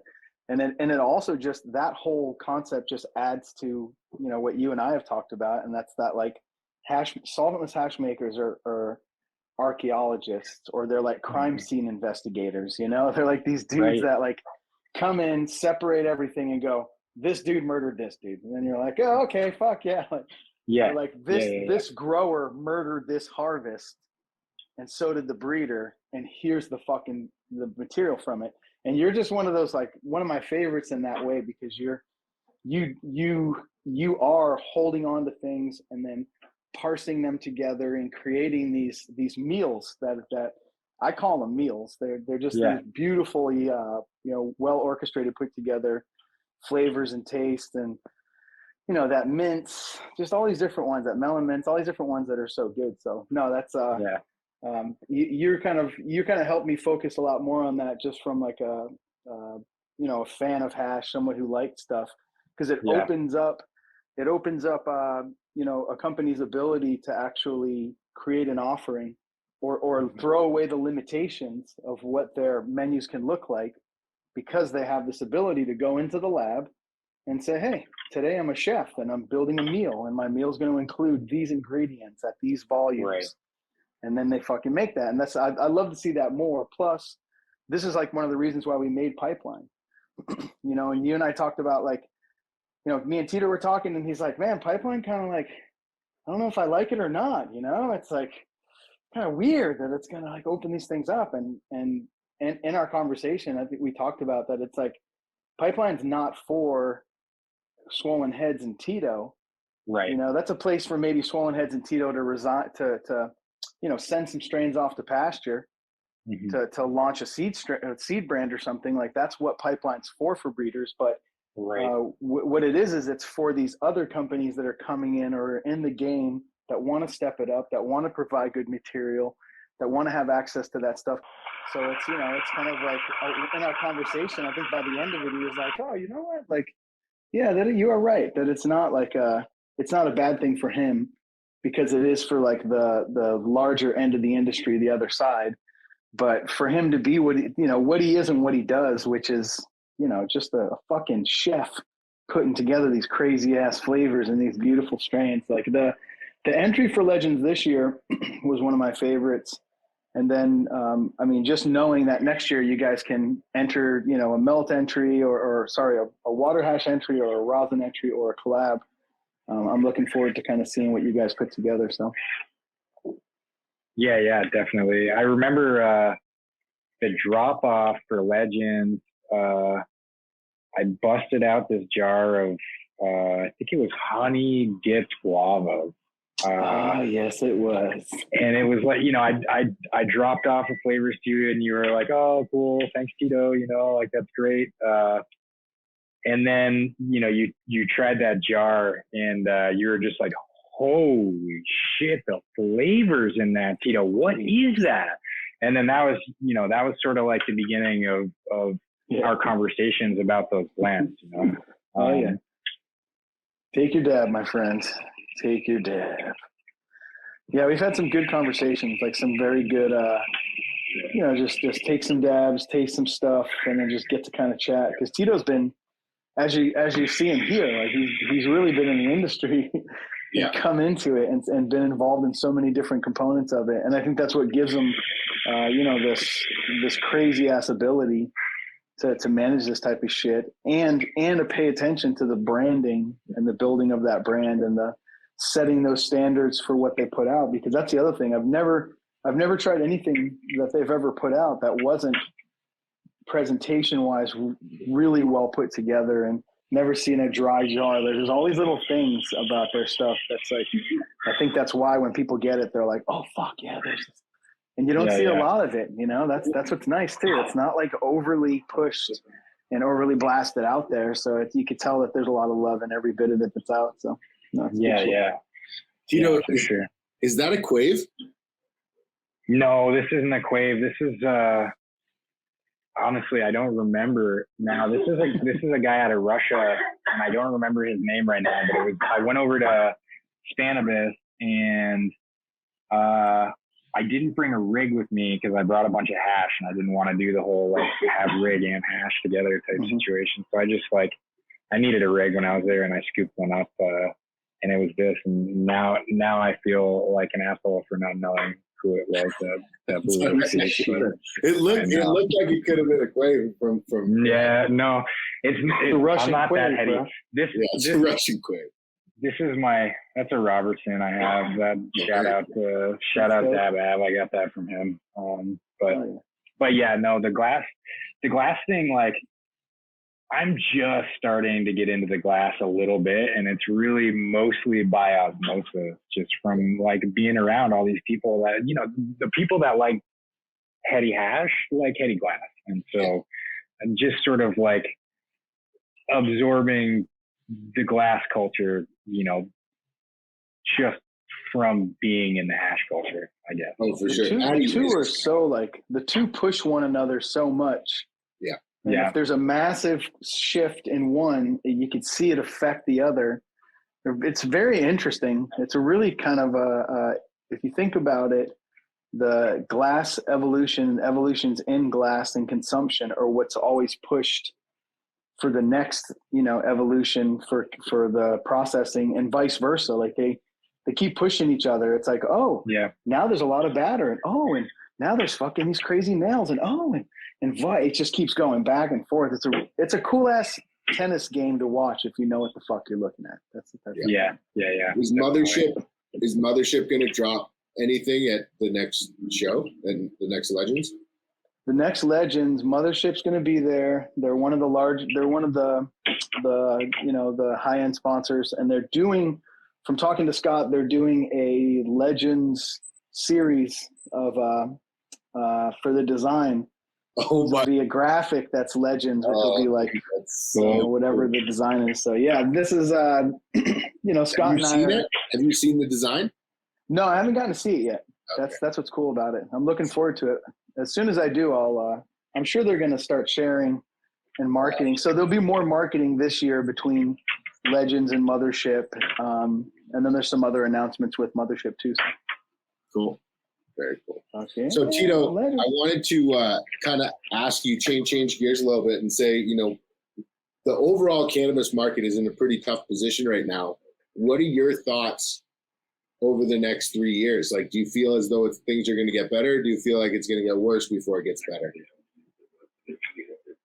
I think it's going to,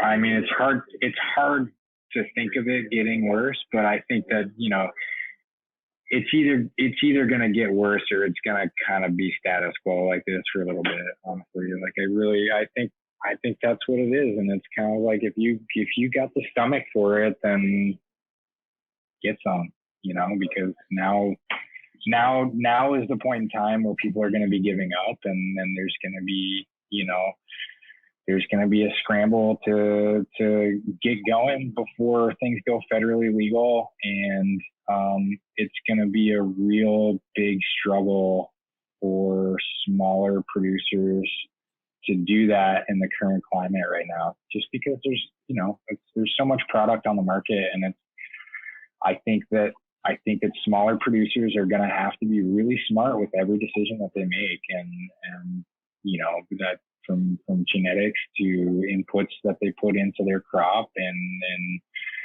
how they delegate different labor and all that kind of stuff, right? I think that all that is going to become essential to survive the next few years. I think that it's going to sort of, as everything evens out, the path for the smaller producers is going to become a little bit more clear as to how we thrive rather than just survive. But right now, it's like, I think for smaller producers like myself and most of my friends that are most of these, hash brands that people are smoking out there, I think we just got to get better, really.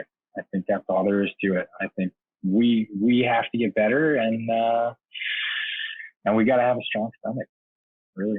I think we got to be tough, and we got to be good. And I think that, I don't know. I'm ready for it. I'm still all in. So that's what we need, man. That's what we need. We need to help each other level up. In the last 5 years, what would you say your proudest achievement has been, either inside or outside of cannabis?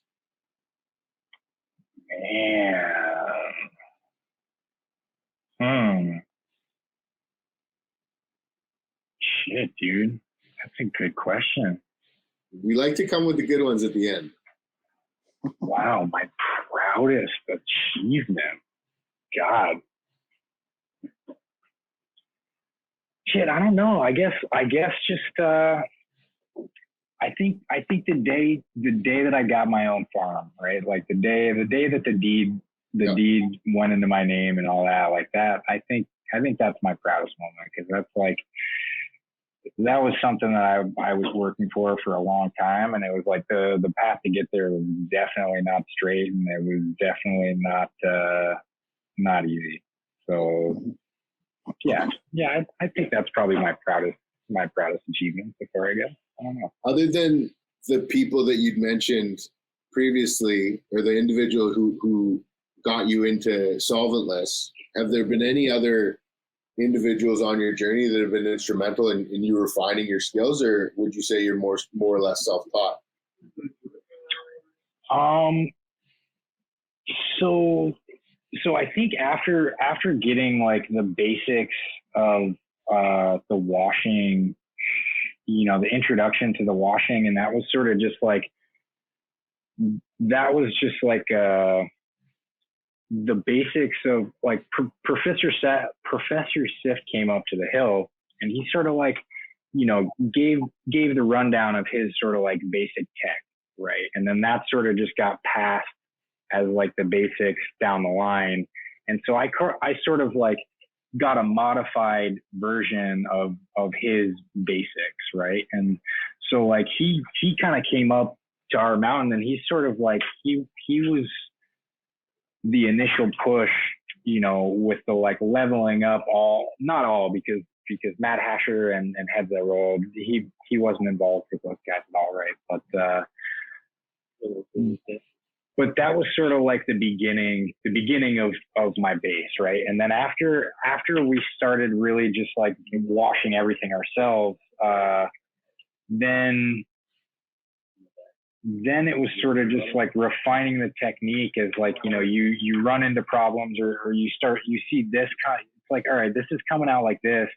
These people don't have that problem. And so it's like sometimes like Sean from Splash Solventless, there's been times where I've, you know, hit him up and he tells me, you know, whatever experience he has with anything. And, you know, there was like some stuff going on when we were first like getting the pressing going on, and I hit him up and he was like, oh dude, like you gotta get that shit off the plate quicker, you know? So it's like, sometimes, you know, you think you're getting the hash hot, but it's really like you got to bump your temp up so it comes off the plate quicker, you know?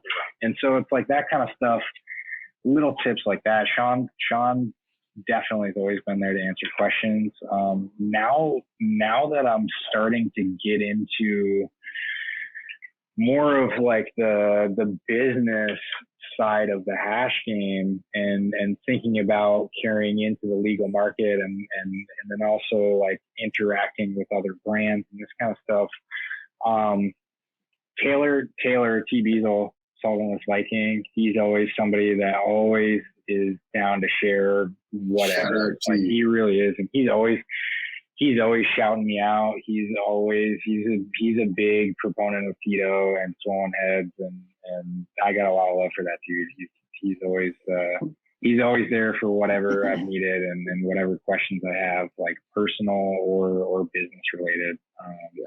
And then Flynn over at Wilkstoss Winery, he's always been somebody that's been like very forthcoming and open with his knowledge and experience. And he's always there. Any message I've sent him, he's always said, call me up, dude, let's chat about this or that, or, you know, like, so there's been a bunch of people, you know, that have helped out quite a bit. My buddy Charlie, I think a lot of people who have been around me or seen me at these events, like Charlie often has been with me, and he's been somebody that, you know, we kind of started the solventless journey around the same time, and we've always worked like pretty close together, and he's been somebody that's always been solid and there to help out and all this stuff too. And so he's been another person that's been influential. I mentioned Ashok,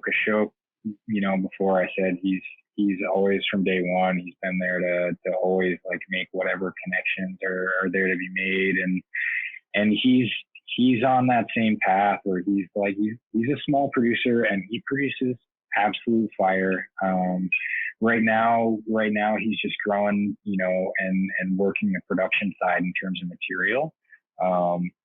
And he's working with a bunch of different brands, and everything that he's putting out is super fire too. And so he's been really influential and helpful in everything. Recently, I've been working with Bo over the guys at the Real Ridge Boys, and Bo's another dude who's up on the hill, and he's a good old boy that's been doing this and you know, doing it off grid, and he grows all organic and all natural, and that's something, you know, that we switched over to. We were doing like a combination synthetic and organic approach, and it's just seeing the difference in the hash, you know, made us switch over. It's day and night obvious. And so Bo's over there, and he's growing all organic living soil, and he's crushing away. And yeah, he's a great dude. Another person who I can call and ask whatever questions. I talk to him about the market a lot and what's going on with prices and what he's doing and what I'm doing and what we're thinking. And so it's really nice to have these people to work with that there's a level of camaraderie amongst the people that I really like working with that makes it possible to keep doing this kind of stuff. It's like without these guys that I'm talking about, like shit, I don't know, this whole thing looks a lot darker, So it's real cool. It's real cool having like this crew that's there just for turfs, and the brothers around the turf. Yeah, absolutely. For sure. Yeah. What are you most excited about this year, either personally or professionally? Like, do you have some new projects you're working on, or anything that you want to announce right now? Yeah. So the things that I'm excited for this year, I guess personally, immediately, I'm about to go back to Vermont for the first time in like, I don't know, in 5 or 6 years, I think now. So, I'm about to go back and check out Vermont. That's in like two days or something, like maybe even tomorrow. We'll see. But, so yeah, that's super exciting. And then in terms of the work stuff, I'm going to be starting to put out a lot more solventless pens. I just did the first round of them. We used the Tick Pro hardware, which it's okay. It's readily available. People know how to work with them, but I got some things in the works for some different hardware that's like a ceramic cell one, and so those should be coming out, relatively soon. I'm going to keep pushing out some of the Tick Pros in the meantime, just to get the pens out there. I think they're a great way to get people transitioned from smoking flower into smoking solventless. I think it's a great little segue to get people into the hash market. So I'm going to start pushing those out, trying to get people a little bit more familiar with the brands and some more hash holes. I just did a collab with Rome Rolls Bars, and I'm going to do some other ones with some people. I think the guys over at Donuts are doing a really good job. Their stuff is great too. So I think I'm going to push out some of those in the different markets too. And then, like I was saying before, I haven't really done anything with all this 90U stuff and 120U stuff that I have set aside. So I'm gonna start a new line coming up here. I'm gonna call it the Heaviest Heads line, and that's gonna be all the 90 and 120 that I have put aside. It's all the first wash 90. So that should be coming out, and hopefully, I know everybody's really gonna like that stuff.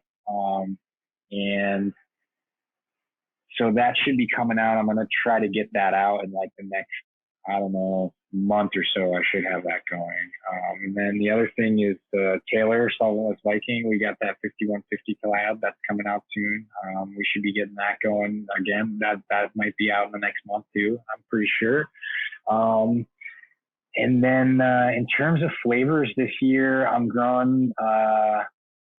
I just picked up a new spot with a partner of mine, Max, out in Nevada County. And we've got all the hitters that I've hunted out in the years past that are growing out there. So, the Dark Rainbow, the Strawberry 2.1, Papaya Melons, the 90 Micron, a bunch of the ones that I've pulled out of seed packs. All the tried and true hitters, those are going out into production over in Nevada City. And then in Trinity, I'm running the same old song and dance with the Pheno Hunt. Just I'm going a little bit heavier with it this year. So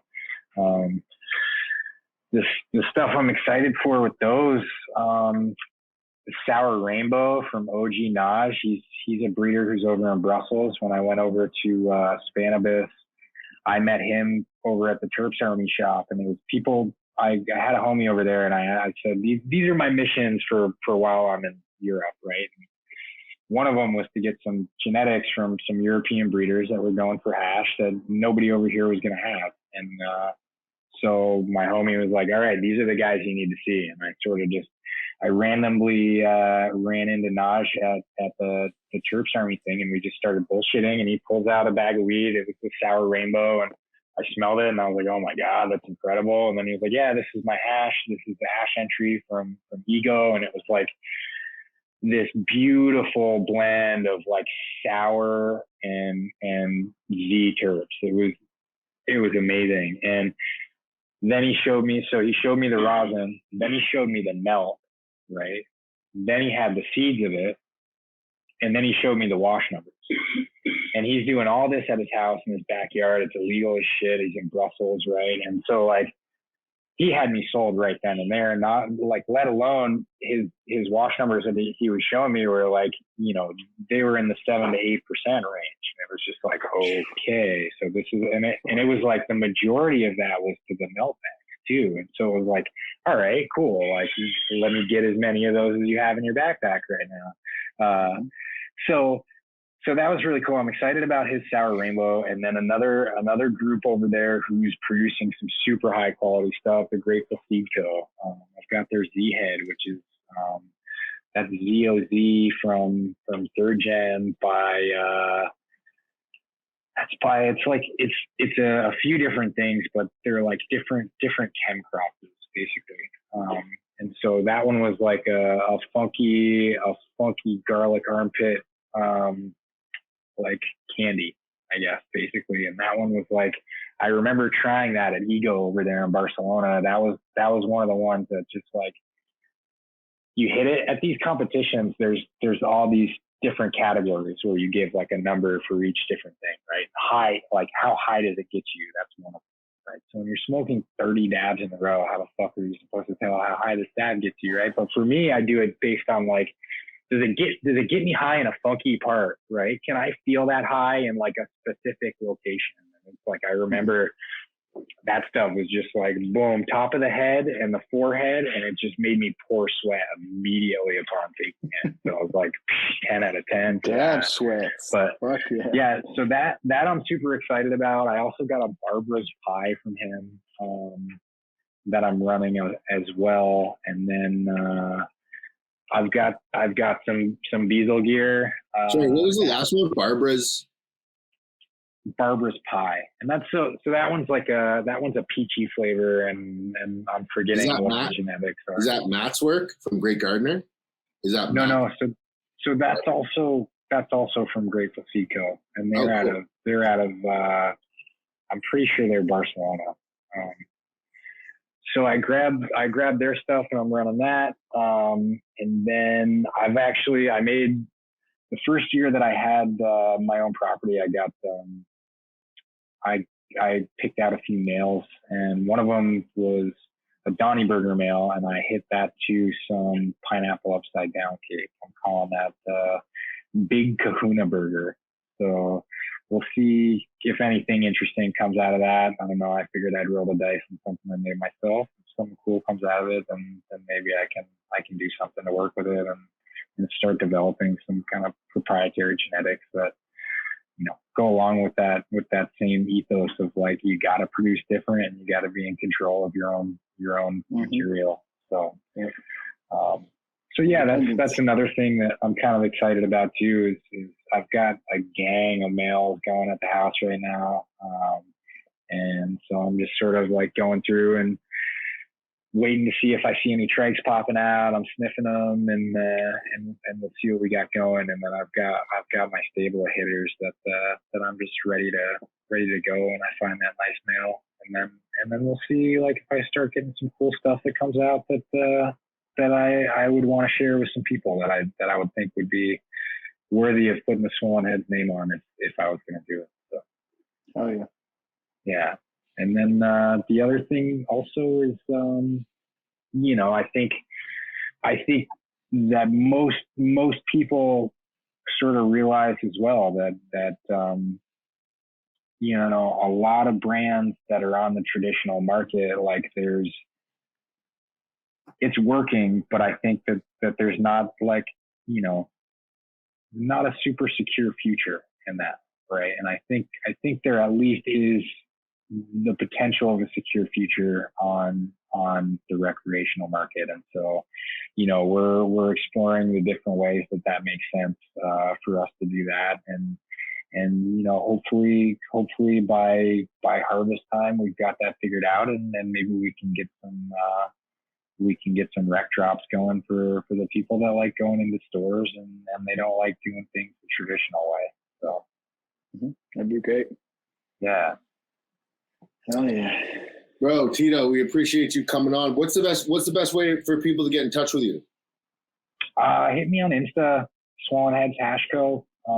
And yeah, shoot me a DM. I try to run through the requests as often as I can, and I find the people who are not just asking for jars. That's, you know, don't just hit me up and ask me if I ship or that kind of shit. But yeah, if you got questions like, hey, dude, you know, what the hell is in this orangeade, or like, dude, this Polly Pocket's on fire. I think I taste this, but like, what do we got going on in there? Hit me up. I answer those questions all the time. I try to be, you know, as open as I can with what I got going on, and I appreciate the people that like our stuff. So if you're digging it, hit me up, show some love, and absolutely, yeah, let's chat. So, well, again, thank you so much for coming on, Tito. We appreciate you taking the time. And yeah, man, we appreciate it. Thanks, everyone. Legends. Yeah, legends, bro. Absolutely. Yeah, definitely. All right, thanks, guys. I appreciate it. Cheers, everyone. Don't forget to like and subscribe. Take it easy.